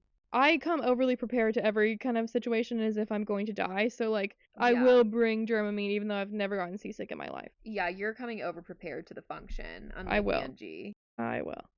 Okay, I mean, the question of the hour is, who do you think the leak is? Dude, at this point, like, a producer. Like, I think that, like, this is all being done so that they're blaming one of the girls. But I just don't. I mean, obviously, the obvious person is Lisa to do this. But I'm just like, I don't know. What do you think? I think that even if it isn't Lisa, she knows who it is. Okay. But, like, who would it be? Like, I think what you're saying, I think it could be a producer. I think it could be a blogger that she has she's, like, concocted some sort of relationship with in the way that she's feeding them stuff or sending them leads, and then they're looking into it. Like, to me, the conversation that they had when Bronwyn first got there, when they were all asking her about it, and she's like, this is stuff from 20 years ago. Like, I don't know how this is being found. I don't even know how somebody would know to go look for that. Also, her explanation for the, like, Grand Theft Auto or whatever it was about it being under the same, like, penal code. I don't know what that means, really, because I don't have any sort of law background. But that actually made a lot of sense. Like, why that would be, like, because she said it's sealed, but I guess you can still see the code. So it would make sense why The code is just like the category kind of. And then there's like a list of everything that's like within that category. And it is one of those things. And someone just saw like Grand Theft Auto. Oh my god. What is it? Grand Theft Auto. Thank you. Grand Theft Auto is one of those lists and that fits into the category, and somebody like just took that and ran with it. With no facts. Like, you can never see that case, so like why would you even try to claim anything? I know. And it just is so fishy to me that like Lisa knew her ex-husband or the father of Bronwyn's child. Like I don't know. Lisa has lived in Salt Lake City in Utah for so long that to me it just feels sometimes like she knows all this information because she knows who to talk to, you know? It's just super sketchy that no one even accused Lisa. Bronwyn's just speaking freely. And Lisa freaks out at the table, like saying that like it could never be me, I would never do something like that, it could never be me, whatever, blah blah blah blah blah. Lisa, nobody even said your name. So transparent. Like, she's just so that is really what's so damning to me, is that, and maybe she just has been doing this long enough to know that she's anticipating them blaming it on her. It could be that, but it's just wild to me that she basically I think Heather said it. She's like, she just exposed herself. Like, we weren't, I don't know. That was crazy. Also, the Conwin thing, that was pretty damning against Lisa. Yeah, so she called her Conwin, but the tweet said something different, so I wasn't really following that section. It was like Conwin Fraudport, I think, or something. Or maybe it just said Fraudport, and that's what Lisa called her. I don't know. Yeah, something was just different, but like, yeah, like using like a similar nickname, like that's very sketchy for sure. I know. I mean, Heather just outrightly saying it at dinner. That was a crazy scene. What did you think about the final scene? I mean, the like, I can't remember if it was at lunch or dinner, but all I'm thinking about right now is like the vacuuming while they were actively screaming. Like that crew member was like trying to pick up everything that was just like thrown or onto the ground. And they were like actively screaming at each other. And he's just like, yeah. I felt so bad for the crew that they kept throwing things that they then had to clean up. Like, have some respect. Have some respect for them. The chef can't even come out and like talk about the dinner. And then Jason was like, I was gonna eat with them. And he's like running away. That was hilarious. And then then Mary and Angie are just down in their room, chilling. I mean, honestly, I don't think that conversation ever would have happened had Heather not been so drunk. I don't think we've ever seen Heather this drunk on the show. I think she's just very excited about like Jason and the yacht. Because she was the one that said earlier in the day to like everybody be on your best behavior. I'm like, Heather. Yeah. This is your best behavior? Yeah. And then I feel like the last significant thing that happened was Bronwyn just absolutely exposing Brittany at dinner. Wait, what'd she say? I forget. When she told Meredith all the things that Brittany was saying about her. And of course, once again, we have Meredith taking hyperbole way too seriously when Brittany mentioned that she acts like she's having a seizure. Do you know who did have seizures?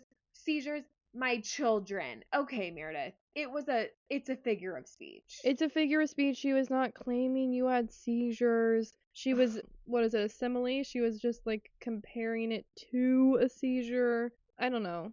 It's a metaphor. That's what I'm looking for.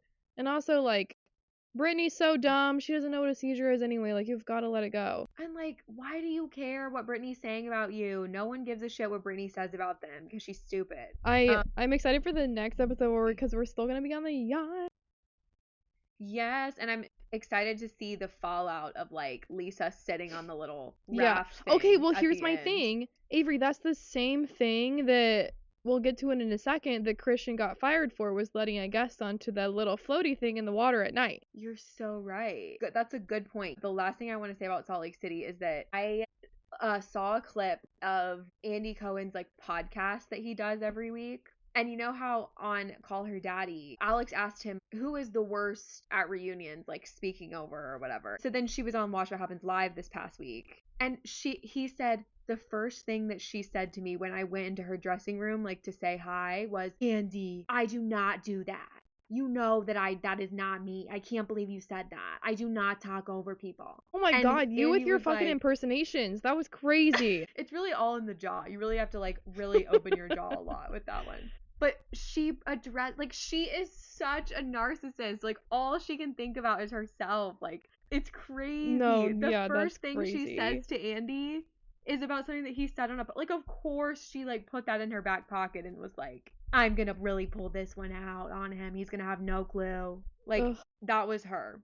Yeah, that was her. So, yeah. I honestly love that everyone's ganging up on Lisa because I hate her so much that it's honestly really satisfying. Last I season, literally everybody was wrote, being... I was like, why is Lisa still in this group? She wants to leave so bad. Why are you still here? I know. And I just don't even know that I think that they need to get rid of Lisa and Meredith and bring in 2 new people. I agree. Because I'm over the 2 of them and their little buddy gang when Lisa has literally tried to ruin Meredith's life. Yeah. Our second below deck that we have to talk about this week is episode 5, I think, of Below Deck Med. Oh yeah, for 5 or 6. We're moving. Yeah. We're chugging along. We are.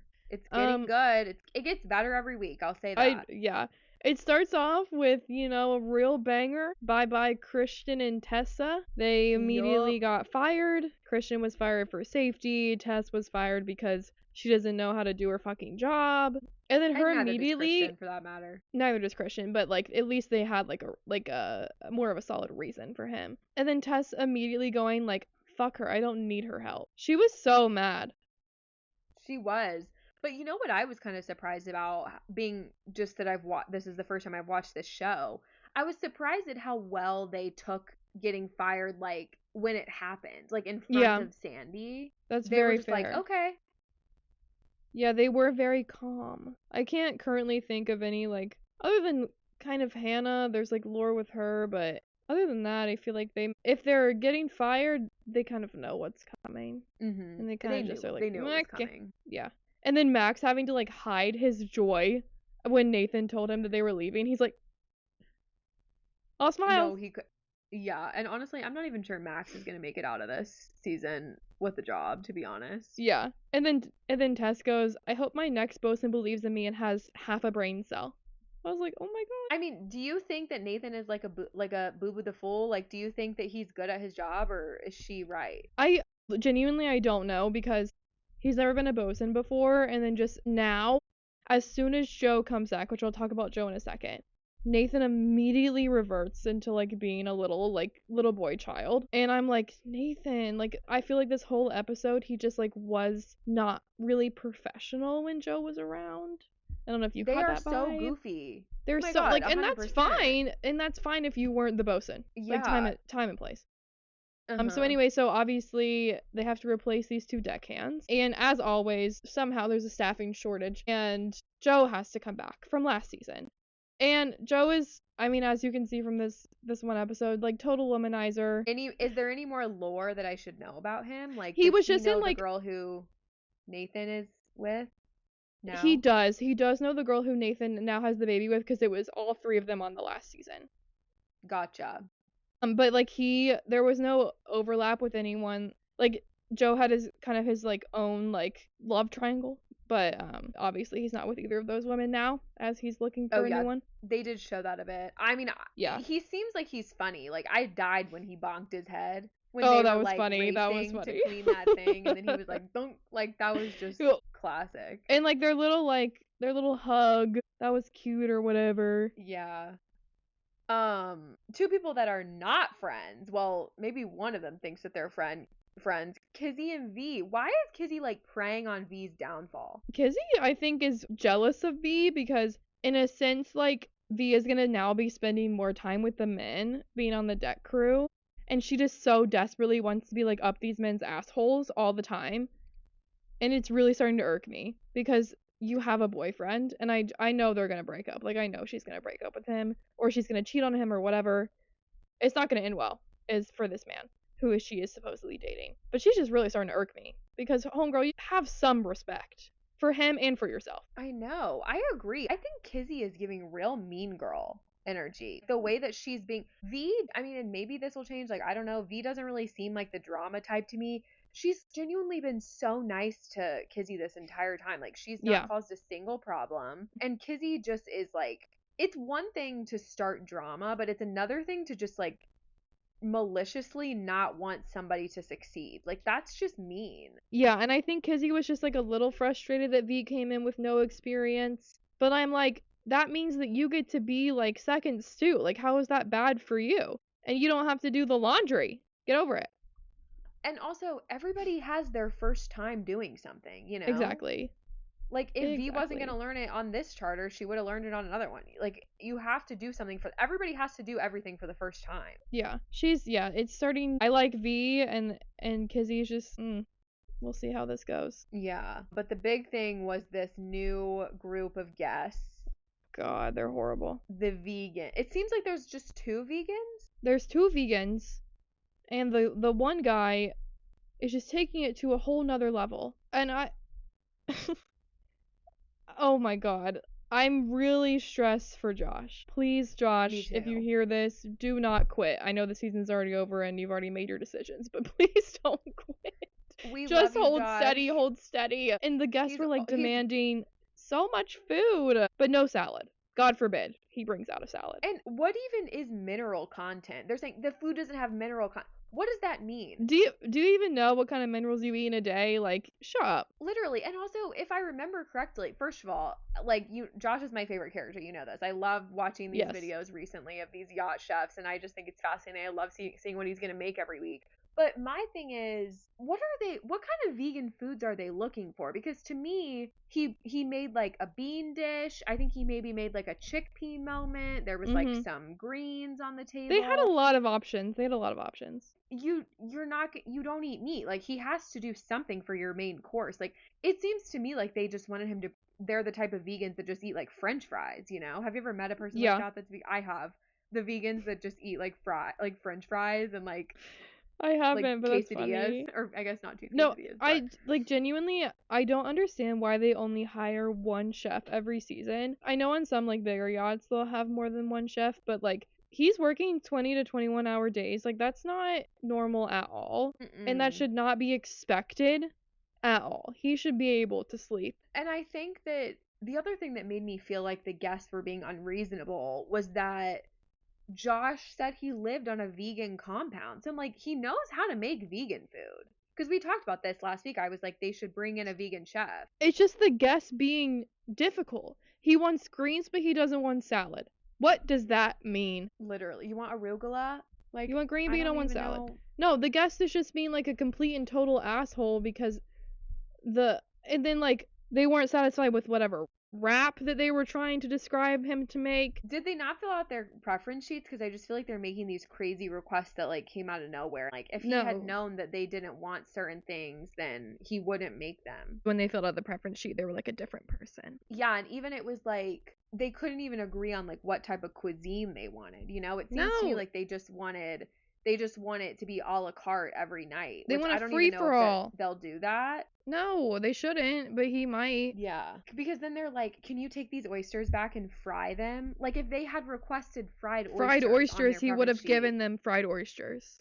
Yeah, and not raw. Like, that's also a very specific food to give somebody. Like, I've never had a raw oyster. Like, I wouldn't, if I were a chef, I wouldn't make that for someone unless I knew that they were going to be happy with it. They probably put oysters on there and then didn't specify fried versus raw. Yeah, I'm actually so excited for this next episode because I want to see what happens. Because he walked off the boat at the end. He walked off the boat. I think he was just taking a breather. I think so too. Josh doesn't seem like somebody who makes like rash decisions, at least anymore. I was about to say. Yeah. You know, he has a checkered past. Yeah. Do you want to do the women tell all really quick? Yeah. I mean, talk about a rash decision though. I mean, I just feel like Mel is just flying by the seat of his pants with the way that this season is flying by. Yeah. I was bored pretty much the whole time, to be honest. Oh my God. It was so well, and then I come to the scary reality that we still have 2 episodes left. Terrifying. And I think that the last episode is 2 hours. That's what they said, and I was like, what are we talking about for that long? Is what I want to know. I know. I wouldn't make it. I'm going to say something mean again. Please. It literally repulses me watching him kiss these women. Did he kiss somebody? He kisses them all the time. Like, it's disgusting. I don't need a close-up of him. Like they were showing clips of the season. Yeah, like I don't need a close-up of him making out with one of these women. It's really grossing me out. Yeah, I think the scariest part was when Mel sat down in the hot seat and he had like tennis shoes on. Did you notice that? Yeah. That was sad. And he had the audacity. I'm sorry, I'm going to go back to it. He had the audacity to say that he didn't want a woman over 60, and that's what he's looking like. Yeah, that's what I'm saying. Foul. I will say he did get like a odd amount of compliments from all the women that he has sent home. Did you notice that? They're like, "Oh, he's so great. He's so great." Like, where are the grudges? When did we stop holding grudges? I mean, I thought if anything, Debbie would be like kind of pissed off. And she's only looking at him with little hard eyes. I'm like, he's not taking you back, homegirl. I know. It was getting on my nerves that I felt like they were pitying her in a way that she like wasn't asking for. Yeah, that's fair. Like they were trying to paint her as this just like heartbroken woman. I'm like, she knew him for like 2 weeks. Can we please not do all this? Yeah. And like I love that she asked him about her, if like the fact that she had never been married and didn't have children was like part of his decision. Because I said that last week. I said I think that's why he sent her home. I forget, what was his response? He was like, no, not at all. Sure, man. I know. Yeah, and well, what's funny is like they're finally leaving the U.S. in these next episodes, and I'm like, oh, so they just couldn't afford to send everybody. Oh my god, you're so right. That's so true. Nothing else of note really happened. Like they tried to go after Nicole, but then everyone's just too nice. And Nicole was like, I'll do better. And they were like, okay. Not her calling herself a trailblazer. I was like, trailblazer for what? That was crazy to me. Like, Nicole. Did you create the show, Nicole? And also, like, girl, like, she's delusional in a way that I've never seen before. She reminds me of Sheena Shea from Vanderpump Rules. Like, just the level of delusion is unmatched and can never be taken away from them, you know? Yeah, I think it was Debbie that like clocked her where she was like, you can't be an influencer if nobody likes you, Nicole. That was tea. That was so funny. Debbie really clocked her shit. Like, that was iconic. And I love that they showed the clip of her looking like an actual supervillain in the car after she got sent home. Maybe you guys will consider me for the Bachelorette. Like, something about the lighting. I was like she's literally a villain. What is that? I'm scared. I was scared in that moment. Honestly, like, that's all I have to say. The last thing that I'll add, do you have anything to add on this? No, I have nothing to say. Yeah. The last thing that I'll add about this, the Bachelor franchise has got to get with the times. They have got to stop doing that thing where they dove in 1% to the drama, and then they go to commercial break, and then we come back and we're somehow 95% of the way through and we're already moving on to the next thing. Like, they have got to stop with the go to commercial. It's ridiculous. Like, if you think about it, shows like Love is Blind, Love Island, Secret Lives of Mormon Wives, they drop the entire season at once, or they drop it in batches. They don't make you wait until another episode to get to the good stuff. Love Island, like, something insane is happening every single night. They don't front with an elimination and then make you wait until the next day to get to it. Like, they just get to the point. That's why these shows are so good. Like, the whole delayed gratification of it all is like so cable TV, and they've got to stop with that, because that's why this show is so awful, because they don't actually get into the drama of it. They talk about it for 5 seconds. It starts to get heated. They go to commercial to keep you reeled in, and then they come back, and suddenly they've all made up during the commercial break, and now we're moving on to the next topic. Yeah, I don't like it. Should we talk about the other shitty reunion we had to watch this week? Yes, we should. What did you think about your first Love is Blind reunion? I hated it. There was nothing good about it for me. I don't know what is with Love is Blind making us listen to these random musicians at the beginning of the reunions, but this is the second time they've done this. Avery, I was so bored. I wanted to put it on 2 times speed. Why was it the Casey show? Don't even get me started on the basketball. I fast forwarded through that. What was that? Why do they do this? Tears came to my eyes. There is so much that happens in these seasons. These seasons are chock full of drama. And even like post-season. Why are we wasting 15 minutes on basketball? Exactly. When we didn't even talk to Annie. Like, anyways. What? We're starting from the beginning. Megan whipped out a baby. Crazy. With some random CEO. It's been confirmed he's a CEO. He looked like one. He looked like a fucking Steve Jobs. Why are all CEOs bald? I don't know. They just lose their hair with the stress, I guess. I guess so. And then she dropped that her and Mike went on a couple of dates post Jordan. If I were Jordan, that would be the only thing that would like upset me. But here's the thing. That would have made good TV, right? Jordan already knew. Then what's the point of a reunion then? If everybody already knows everything, what's the point? And then she revealed that she got... I suppose it's so that they can tell us. She got drinks with Blake, too. Yeah, I feel she made that seem like it was just, like, friends, but I don't know if I Yeah, no, it was just, like, that's how I understood it, too, but, like, the Mike thing, like, they truly went on dates. Yeah. It also sent me the very beginning when Vanessa's like, Jordan, why do you think that Megan ended her relationship with you? And he goes, why don't we ask her? Exactly. Like, this is what I'm saying. Like, they need new hosts. Like, they're like, bad what kind of question was that? Like, I didn't get that. Yeah. Not the other girls calling Megan thick. I was like, okay. Did you catch that? Yeah, no, I did, because they were trying to figure out why she was thick, and then she was like, oh, I had a baby. Why was Allie acting offended that Megan didn't tell her about her baby? I was like, what? Yeah, that was interesting. If Allie is telling the truth about how close they were, and then she just went dark, my feelings would probably be hurt too. Yeah. And Allie also confirmed that Netflix bought the rings, provided the rings. So everybody needs to get off their high horse. Yeah. So basically they barely talked to Megan and Jordan, and then we moved on to what for some reason was the main event, Casey and Patrick. Like 30 minutes of Casey and Patrick, where we got nowhere. There was no conclusions there. No, and it ended up being the most awkward scenario ever when Nick was like, all right, Patrick, like, you got to give her the ring back. She won. And then he was like, I'll give it back to her in Denver. I'll give it back to her in Denver. And then he just gives it back to her. I'm like, I don't... It's like, they're like, no, give it back to her now. I'll give it back to her in Denver. Like, he could not be... Okay, this was my biggest beef, I think probably the whole reunion. I feel like we were really giving Patrick too much credit. Okay. Like, I don't understand why we're sitting here acting like Patrick was a saint in the pods. Like, he never did anything wrong, never said anything wrong, had no part in the demise of his relationship with Casey. And then he's sitting over here telling her to apologize to him and how she should have reacted and all of these things. I'm over the self-deprecation. I don't understand. I just feel like we're making him look like he's a lot better of a person than he actually is based on his actions in the pod. Yeah, I was just so over them, I like tuned it out. I did tune back in when I found out that Casey and Joe dated for like a month and a half. Who else was it that she dated?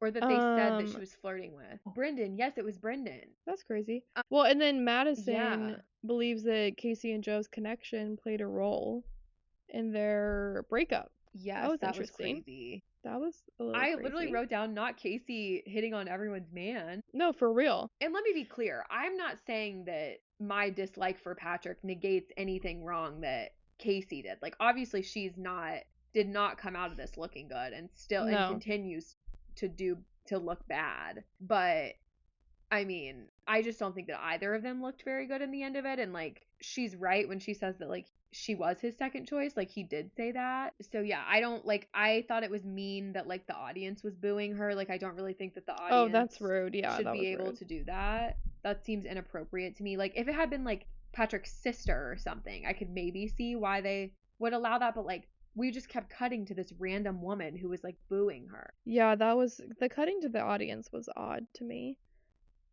Speaking of Casey and Joe, I mean, not shocking that the two of them dated. I feel like Casey is absolutely the type of person that Joe usually dates. 100%. But also, I loved that Madison came out swinging. She really did. She was taking no prisoners. And we bring up the making out at the car when they met up post breakup.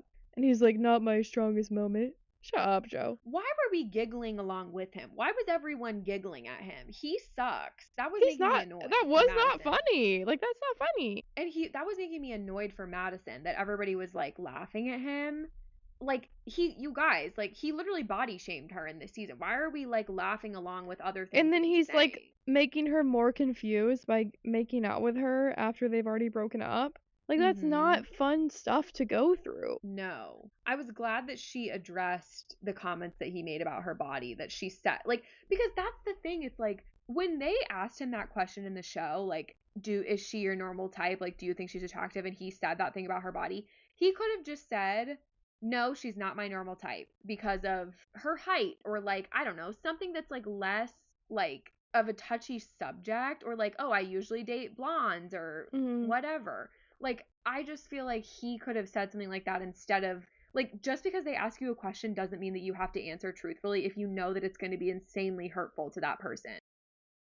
You could have just been like, she's not, but I'm excited to explore this, or some shit like and that. I just feel like she made a good point when she said, when you made a comment on my body, you opened up for the door for everyone else to make a comment on my body. Absolutely.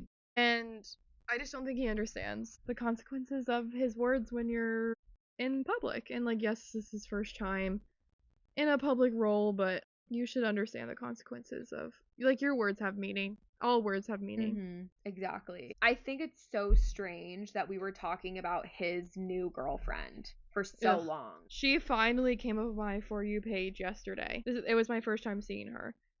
It was like a TikTok of like watching my boyfriend on Love is Blind, and she's like rocking back and forth nervous versus like seeing him in real life, and she's like kissing him. I was like, what am I looking at? Wait, I saw that too. Ew. I don't like this girl. Like, not that I'm ever gonna have to see her on my screen, like, or hear about her ever again. Not that this season is over, but she clearly just wants her 15 minutes. This is insane that she's been making so much content about this, and that we're talking about her at the reunion. Yeah. She's not even on the show. No, she's so irrelevant. Well, it's funny you mentioned the 15 minutes of fame, because like Anton said that's what the girlfriend of his best friend was looking for too, who was like trying to spread those things about him in the bathroom. He was like, that was definitely a 15 minutes of fame moment. Yeah, no, absolutely. That was so strange. Anton grew on me at the reunion a little bit. Like, I think that he was maybe a little bit misrepresented in his edit. Yeah, I think we were already set up bad, because we got to see them like for maybe 10 minutes in the pods, and then they were engaged, and then we didn't see them again until they were on their little honeymoon. So I think we were already set up for badness. It was just a poor edit. I did think it was interesting what she said about the fact that they had all these super serious conversations in the pods, and then once they got out of the pods, they never had serious conversations anymore. Because I kind of feel like they did, but I feel like they did that too. is something that happens. That happens a lot in this show. Also, I don't know if you saw anything about this. I was genuinely like 99% expecting Anton and Madison to announce that the two of them were dating, because I haven't seen any of this. Oh my god, I saw a few TikToks last week saying, like, it was like screenshots of him like commenting on her stuff, like things that you would comment on a significant other's posts. But then also, I think I said it maybe last week, I listened to an interview of her on a podcast, and they asked her who she thought got an edit that was the least accurate to their actual persona. I did see that. And she said Anton. I did see that. And so I genuinely was like half expecting them to say that the two of them were dating, but they did not. But I'm happy that he's with somebody. Yeah, that's sweet. And I guess I did say earlier that we really didn't speak to Annie, but we did. It was just for 2 minutes. And she just said that she felt she was forcing the entire relationship, but her and Nick are friendly now. What? Yeah, I mean, having seen her on a few podcasts talking about their relationship, it doesn't surprise me that that's all that she said, because she seems, in the stuff that I have seen about her since the show, she's pretty defensive of him. Like, if somebody tries to like bring up something about like the guys not liking him and stuff, then she'll say like, I just think he was misunderstood. Like, I do think that he's like a nice, good guy. I think that Annie was the weird one in this relationship. Oh, for sure. I felt sad for him seeing his face when they brought up the fact that all the other guys were saying mean things about him. That made me sad. Yeah. Like, he's weird, and I'm sure can probably be kind of a dick, but like, it's like, that would be really difficult watching somebody talk about you behind your back like that on TV. Yeah, and then acting like all buddy with you besides that. I know. That wouldn't be fun. That's a good point. I just think, for me, Joe is the type of guy who will be apologizing his whole life. Like, he will never learn. He will apologize absolutely day in and day out. And this is going to be the rest of his life. Saying some shit that's really hurtful and rude about other people, but he's just going to apologize. And that's like, he's just like asks for forgiveness, not permission, you know? Yeah, and then we have KB claiming that Edmund's crying was becoming more of a manipulation tactic as it went on. He's basically saying, because I don't understand what you're feeling, I'm not going to pretend to, because I don't want to lie. Maybe just make more of an effort to understand what she's feeling, or have empathy. Yeah, I don't really feel like he ever understood what she was going through, or how she was feeling. I never thought that she ever looked angry on the show. Like, I know that she was saying, like, you made me seem like this angry woman. I felt like she just looked, like, rightfully frustrated. Yeah, I thought every single one of her arguments came from, like, a real place, and she always had facts behind what she was saying. She is actually the best communicator to ever grace this show. My jaw dropped when Edmund said that the reason he had a hard time communicating with KB was because she was PMSing. Oh my god, that was crazy. I forgot about that. Like, why are we just letting these men say things like this? First, it's Joe. I mean, what are we doing? Joe I didn't know what that calling was. Madison I was scared. Fat on national television. Edmund is saying that KB doesn't deserve an apology because she was on her period. Like, that was crazy. Literally, all he can do is come up with one example when she told him that she needed space because she was on her period. And that's his justification for acting like a literal 5-year-old the entire rest of the season. I just felt like that the entire time we're still treating him with kid gloves, like basically forcing her to get up and hug him because now he's getting upset. Like, I just feel like she did not owe him an apology at all. And if he was doing his best during the show like he said he would, then he has some serious work to do, and I hope that he's getting help. Honestly, all the men on this season over him. sucked. I'm so over all of them. And also, Kate and Brendan went on a date. Did you catch that? Yes. Also, like, why was Kate there? I'm sorry, I just don't feel like any of the singles really should have been there. That's just my opinion. I agree. I think they should have brought Casey and Patrick out, had a segment with them, sent them away. Brought Kate out, had a segment with her, sent her away. She didn't need to be out there though. They didn't need to be there the whole time. They should have been like Blake at the end. Came in for 4 seconds and left. Exactly. Yeah, the protein ice cream was so weird. Like, I would need a drink after that. For real. But nonetheless, your first season of Love is Blind, what did you think? Overall, not great, but it's because it was like the least successful Love is Blind season, so maybe next season will be better. I think next season is going to be Boston. I hope they play I Hate Boston by Renee Rapp. Should we do Special Forces real quick and then talk about some Dancing with the Stars? Yeah. I mean, the big things that happened this episode were Chanel leaves almost immediately. Left. She was forced to leave. I don't know, was that the first time we've had a DS send somebody home? Well, aside from like Eva, but on other seasons, they will send people home. They'll do that if you're holding the team back. He was like, you've lost your team. Like, you've fallen so far behind. And the camera panned out and nobody was in sight. I was like, I felt so bad. Yeah, but honestly, I think she maybe owes Brianna an apology. I agree. And then we lost Eric, is that his name? Eric and Jesse. I'm so curious, like, what the hell he did to his back that he had to be like. I think he just threw it out. Damn, sucks to suck. But like I was saying, when Teresa left, I was surprised that Gia stayed. I'd have been like, yep, coming with you, see you later. And that's exactly what Jessie did. I don't blame her at all. I did think it was funny how she was like, you're leaving? I'm coming with you. She's like, thank God. I've been waiting for an excuse to leave. She's praising the gods. Mm-hmm. And I would have been the same way. I would have jumped at the chance for an excuse to go. 100%. I did think that it was interesting how everyone really just did pretty well on that challenge, the first challenge that they did, where they were walking across the ropes. I would not have done well. At first I was like, oh, I think we could do that. And then I watched the first person do it, and I was like, okay, maybe not. Yeah, well then, like, Gia is so teeny tiny that, like, she was reaching, like, so far up to get that top rope while others were, like, above the top rope. I felt so bad. I was like, make this, like, even at least. Dude, the rope is on my helmet. Took me out. She's like, I was just letting you know. I didn't know if it was unsafe or not. He's like, I don't care. I was like, oh my. That was so funny. We finally heard from the Mark Estes guy for, like, 2 seconds. This was, I still don't know who he is. The TikTok, like, mullet dude. What did he say? He just said that nothing of note. Like, they just showed his confessional a little bit more. I just think it's so funny. Like, I don't know when we're going to hear from him, because I feel like at this point we've heard from everyone else. I know. And then we go into whatever this was. Murder Ball. Yeah. Have you seen that before? I thought it was kind of fun. No, they've never done that before. I mean, Brianna took me out when she said, I didn't know I was getting tackled by an NFL football player today. Well, she like, Brianna kept saying, they're so big. They're so big. They're so big. And they are. Like, they are. I would be scared. But, like, at some point you gotta suck it up and you gotta get in there. And you gotta win. Yeah, I know. I did think it was hilarious. Did you notice? She just kept kicking everyone. Yeah. She was kicking like, them square in the chest. She was like not down on the ground in the mud at all. She just like kept kicking them. She's like, woo, kick.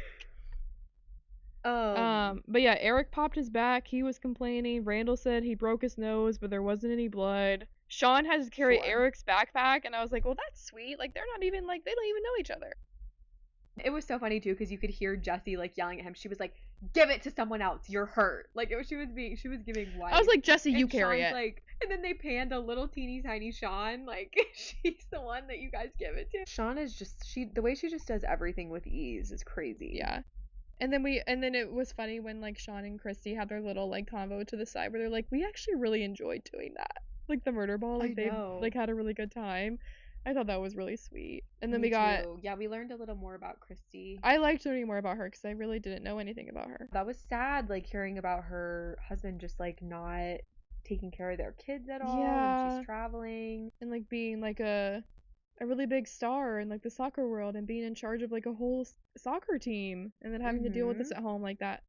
That was really sad. I know. The other person that we heard from was Eric. He is the perfect example, in my opinion, of why I think we should force athletes to finish college. Because I think that's fair because they're just not set up for success. No, like, what else is he going to do? Exactly. Their careers end and they have no ambition for anything else because nobody ever made them care about anything but athletics. And now they no longer have that. And so now they don't have a goal in life. It's like so unfortunate. Why are we letting athletes not finish their degrees at these colleges that they go to play sports? Like, that just doesn't make any sense to me. And like, now he's what, a 35-plus-year-old man who has no idea what he's going to do with the rest of his life? Yeah.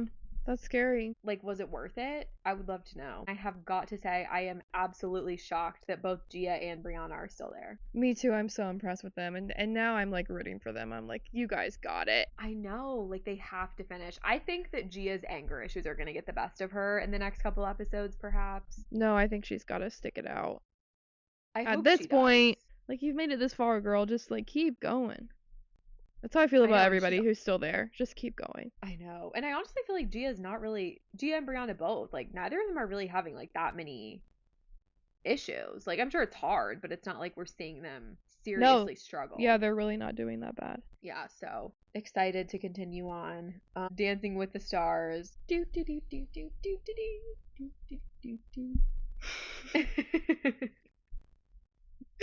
That goes through my mind a lot. Thanks. So this week we had our guest judge, Cheryl Burke. Did you know who she was? Yes, remember, because we talked about this last week. I said she's, like, kind of controversial in the world of Dancing with the Stars. Well, apparently she still is because she was getting a ton of hate posts her judging. I know. What do you think about it? I didn't like it. I didn't like her. I thought she didn't do anything wrong. I feel like she scored pretty in line with all the rest of the judges, and I feel like the people that are being really mean to her online just don't know who she is. They don't know that she was on the show for 20 seasons. What made me so mad is the, like, dance-a-thon, because Derek put out a TikTok saying that they were, like, 50-50 split, but because Cheryl was the guest judge, Cheryl got to pick the winner. That pissed me off. Yeah, but ultimately, Whitney and Alex were basically tied anyway, so it's not like it really made a difference. Like, yeah, and you're right. She did score, like, fairly well for everybody. So, like, there was nothing except for Alex, but we'll get to that. She gave her a 9. I think but she was a bit rude about it. She was a bit rude about it. Anyway, we'll start with Whitney and Mark. I thought she did great. I liked Whitney's dance. I didn't really have too much to say about it. Cheryl told her that she was off in her timing, which I saw again. But I think that Whitney just kind of, like, gets in her head when she's doing these dances. Something I've seen a lot of TikToks about is, like, Whitney is great, but she's been great from the beginning, and we haven't seen any improvement. You know what I'm saying? Yeah, I see what you're saying. I don't agree. I think has gotten better. And I think that her dances have gotten harder every single week. Cheryl even said it. And Cheryl hasn't been on the show for seasons. Like, she doesn't really even interact with anybody else from the Dancing with the Stars world anymore. And even she said that his choreography was the best she's ever seen. Obviously, agree to disagree. Like, everybody has their own opinion. I do think that Whitney has gotten better, though. Yeah, that was scary. She did go down in scoring, which did surprise me. She only got 110 this time. Yeah. Honestly, like, I still don't really think anyone should be getting 10s. Like, I don't know. It's hard because it's like Like, she is so good, and like there are several people on this season that are so good, but it's like we still have like 8 people left. How are we gonna go up from here now that they're all getting 10s? There's still no room for improvement. Like, Alex got 3 10s. How are we? Yeah, she did. I mean, it's just crazy. Jordan and Ezra, I liked the harness. I thought that was like a cool little addition. I thought it was fun. I thought it was something different. Of course, Carrie Ann didn't like it because you can't break from the norm. Derek also didn't really like it that much either. I know. And honestly, none of them really did. I think Cheryl might have said something like not super flattering. I thought she did amazing. I thought she literally did great. Before my notes, before I like heard the judges' comments, I was like, I really think that she could win this. Like, I'm starting to think that she could win this. She's really good. I really liked the choreography, and I just like they were that, if anything, that's who I feel like Cheryl was, like, if we're going to critique Cheryl and the other judges, like that's who I think that they were the hardest on. Yeah, that's fair. Besides Jen, but we'll get there. Yeah. And then we have Andy and Emma. I wrote that, like, I liked the vibe of the dance, and he was doing a lot of steps, but he was just walking. He was just walking. Like, he was moving the entire time, but he was just walking. Yes, and it's the way that they had the fog on the ground so that you couldn't actually see his, like, footwork. Yes! I was like, guys, what is this? And then he was like, guys, I don't really want to go home. Are you sure, Andy? I know. I mean, it's honestly, I'm gonna be so real. I kind of think that Andy's gonna make it to like the semifinals. I don't put that into the universe. Don't say that again. No, like, I think he is. I think Danielle's gonna go home next week. I think that's unfair. Like, truly, I just think that's really unfair. I also think it's like that's what you do when you have a show where you leave it up to 99% of the vote up to the fans. Yeah, well, I disagree with the fan vote too. I'm happy that they're going this far because of Emma. I think that this is how it works. The further that the pros go in the season, they get paid more, yeah. The more they get paid. Yeah, so I'm happy for Emma because the last like few seasons, I think she's had people that haven't gone very far because of like the age limitation. And so I'm happy for her that she's getting a check. And then Elaine, I feel so bad. I know. And I'm so glad. I thought her last rehearsal was pretty good. Go. Yeah, I'm so glad she gets to go to the next episode. I feel like that would have been really unfair if we had voted her off because she was in the hospital, but then fucking Andy got to stay. I love that Cheryl said that they were underrated because I agree. Oh, I 100% agreed with that. She got all 8s, even though it was rehearsal that she didn't know she was going to be judged on. Like, that's good. That's really good. Mm-hmm. Like, she could have just been playing around, but she wasn't. Yeah.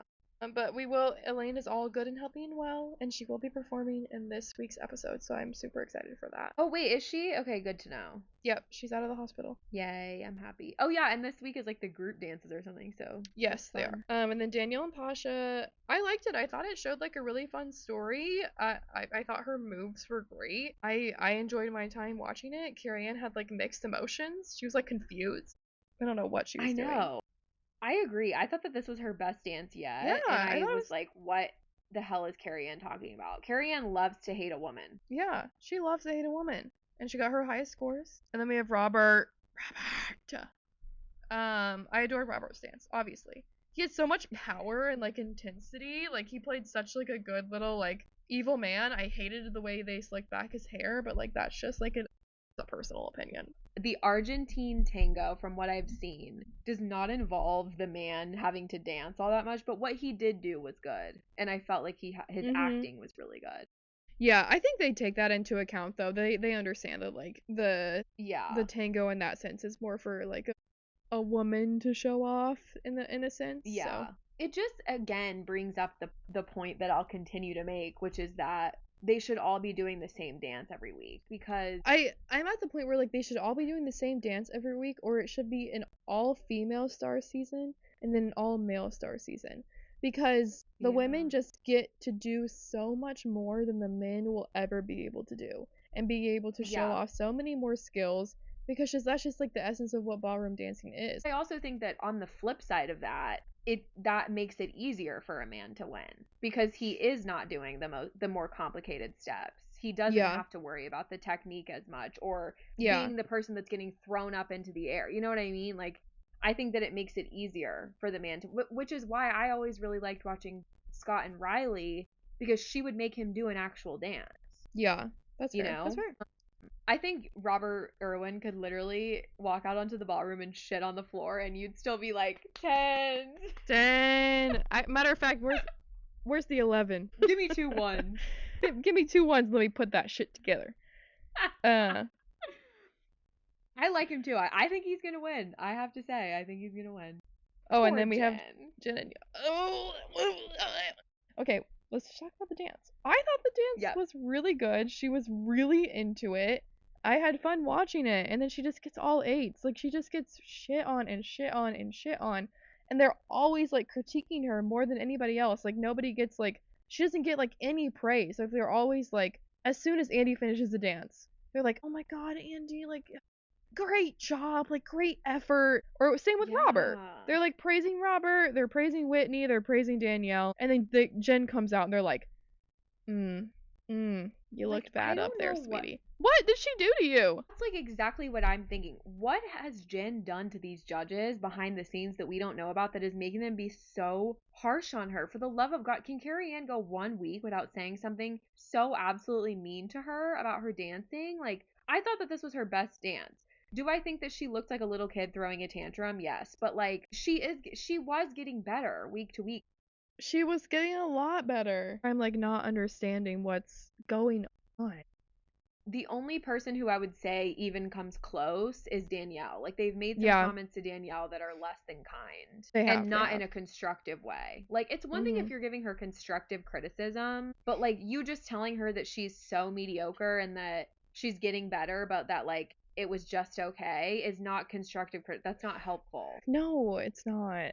It's not. And they're not giving her any encouragement. And then we have Alex and Val. They did fantastic. That was my favorite dance of the night. She looked like a pro in that dance. Yeah, it was sharp, controlled. She was fantastic. I think that was like that dance like suited her. Like, it suited her really well. Yeah, it was really sharp. You know. But then like Cheryl's comment. Did you tell me something about her and Val having beef in the past? Was that you? Yeah, like but I don't think that that's why she made that comment. No, I was just that was just something I was thinking about, like not in relation. So basically, last season when she was doing her podcast and like doing recaps of the show, I'm sure she probably like said something about either Jenna or Val's dance that was probably critical, but from a dancer's lens. And Max, Val's brother, went on something and called her negative or said something I think it was like pretty rude. Like, it was more than what was warranted for whatever she would have said on her podcast, especially given the fact that Max has said some awful things about Jan and Riley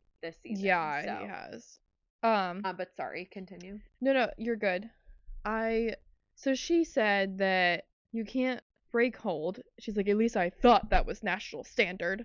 That was a crazy comment to make. That was like that they can't break hold? Yeah. She was like saying it like in like a really derogatory way towards Val. And it was just like a little unnecessarily mean to me. That's the rule.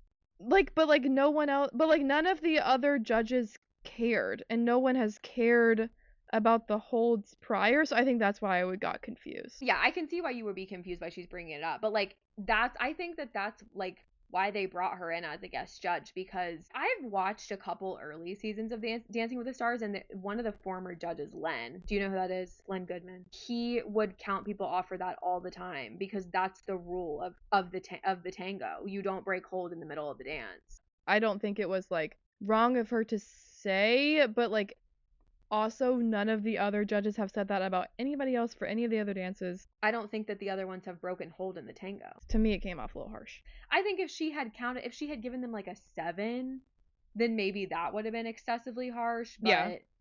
Also, true. She did still give them a 9. No, it's not Alex's fault. I mean, Val should have known not to break hold. He should have known what he's been doing this show long enough to know that Cheryl Burke was going to call that out if he were to break hold in the middle of his tango. I'm curious if he did know that, but he just like doesn't give a fuck.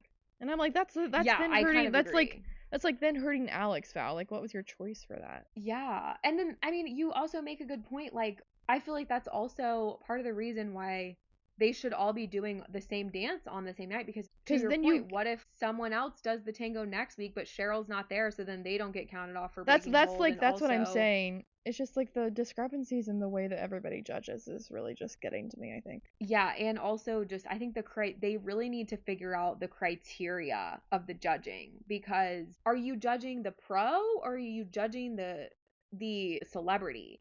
Because exactly. if you're judging the celebrity, then it's not her fault that Val put that in the dance. Ugh, and then last dance of the night. You can take this. He's yours. Eat him. Oh, Dylan Efron loves audiobooks. He's so quirky. Oh my god. Like, you know who else listens to audiobooks? Me. What are we talking about? Anyways, that was just me getting my dig in. This was not a bad dance. Him dancing while she's blindfolded is impressive. I'm just still not sure that he did that much. This was the one thing that I disagreed with Cheryl about, is when she called them the most improved couple. Storytelling? He just walks around. What story is he telling? That he has 2 feet that walk him around? I wrote he just truly wasn't moving. Like, I can't stand it. And also, not only that, but then, like, I can't even at the beginning of the episode with the freaking traders gimmick, like, because that's the only fucking thing he's ever done. So we have to keep calling back to traders because he's never done anything else, because this man is not a celebrity. He is Zac Efron's brother.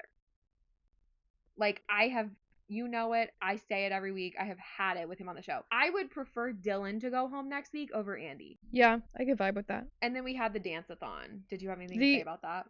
The idea of dancing for 4 minutes straight is like truly a nightmare for me. And like flipping around and all this stuff. You would be flipping me onto a stretcher and into the ambulance. We would need a medical emergency. I would need to be airlifted out of there. I would be like, not okay.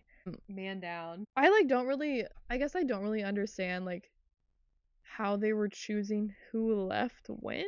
I didn't get it. It was like, so I think that this was supposed to be reminiscent of like an actual ballroom competition. Like they do that. Yeah. I understand that part, but I like don't understand like what, like the people that were leaving, like what did they do? You know what I'm saying? It's like who they think is dancing the best. Okay. Like whoever's doing the best job. There's a, like, you know, Andy got picked out first. Like he got eliminated first because he's not a good dancer. Oh, and then Robert was wearing cowboy boots and a cowboy hat. 5 points right there. That was so funny. 5 points. Wait. 5 points to Robert. The judges were definitely not beating the favoritism allegations with Whitney and Mark winning. No. They were like really fighting though, like cuz they were like really not, they were not able to pick a winner easily. That's for sure. But then Whitney ended up winning. They got 5 points. Did that put her at the number 1 spot, or is she still behind Alex? No. I can't remember. I think Alex was still ahead of her, which is why I was like, why is everyone getting so mad about that? Like Alex, like if you guys really want Alex on the top of the leaderboard that badly, like she's still up there. So don't worry. She might be tied now, I don't know. And then oh my god, when we were doing eliminations and Alan was just like standing up there all by his little lones. That was so sad. It was so, and they had the audacity to put him in the final 3 left up there. I know. I mean, I guess they kind of had to, because otherwise that would be crazy. I saw a TikTok of somebody said, cut it out with this in no particular order. We want to know the order. We want to know who is That's so fair. Top. Yeah, that's really fair. Because it stresses me out. Mm-hmm. And then Jen and Jan have to go home. That was disappointing. But expected. I think we predicted that last week that it was going to be them. I think we did. I feel sad for her, but honestly, put them out of their misery. I just feel like they were not having a good time. No, like I just don't feel as if Jen and Whitney should have ever been put on the same season. This is nothing against Jan, but she was put at a disadvantage for having first-time pro. Well, I think that Jen deserves a second chance on this show. I agree. I felt sad for her just knowing Jen's personality and the whole drama with mom talk and the way that they are with each other. I'm sure she was embarrassed. Yeah. I'm sure. I do think that it's going to be a storyline on the next season, because I think that they're filming right now, which is why I think Mom Talk has been at so many of the episodes of Dancing you think with the they're Stars. Like interesting? Yeah. There's no way they're not, because yeah, I mean that's fair. They were filming season 3 while season 2 was airing. Yeah. I think. Yeah, I think so too. Yeah, so that's my prediction. Speaking of Mom Talk, it starts so soon, and Taylor has started filming her season of The Bachelorette. But we have to wait until freaking March to see it. I know. Crazy. I think that wraps up this week's Reality Digest. This week on the Fame Files, we're talking about Ryan Reynolds and Scarlett Johansson's marriage and divorce, and whether or not there was any overlap with Ryan's current marriage. So tune in on Thursday to hear about that. And then next week, or the following week on Fame Files, on the 13th, we're going to be doing an episode on the Mormon swingers scandal, because that is when the new season airs, and I am so excited. My God, great planning. Who did that? I don't know. I mean, I don't know who's so neurotic as to plan those on the same day. We hope you enjoyed this episode of Reality Digest, and we will see you next week. Thanks for listening. Well, we'll actually see you on Thursday. True. Don't forget, turn your notifications on, follow the podcast, and also follow us on social media. Follow us on social media at pop.cult.official. Wait, what is it? Hold on. No. Yeah, no. pop.cult.podcast. Follow us there. I promise we know our socials. On TikTok and Instagram. And also you can listen to the episodes on Spotify, Apple Podcasts, and YouTube. Beautiful. So, thanks to everyone who's listened so far. We're really grateful. We love all of you. Love you guys. Go gossip your day away. For listening. Yeah, Bye. Go forth and gossip. Bye. Bye. Thank you so much for listening. We hope you enjoyed this episode, and we will see you next week for more pop culture chaos. The stories we cover are based on research and publicly available sources. While we strive for accuracy, some details may be disputed or unverified, and this episode is for entertainment and informational purposes only.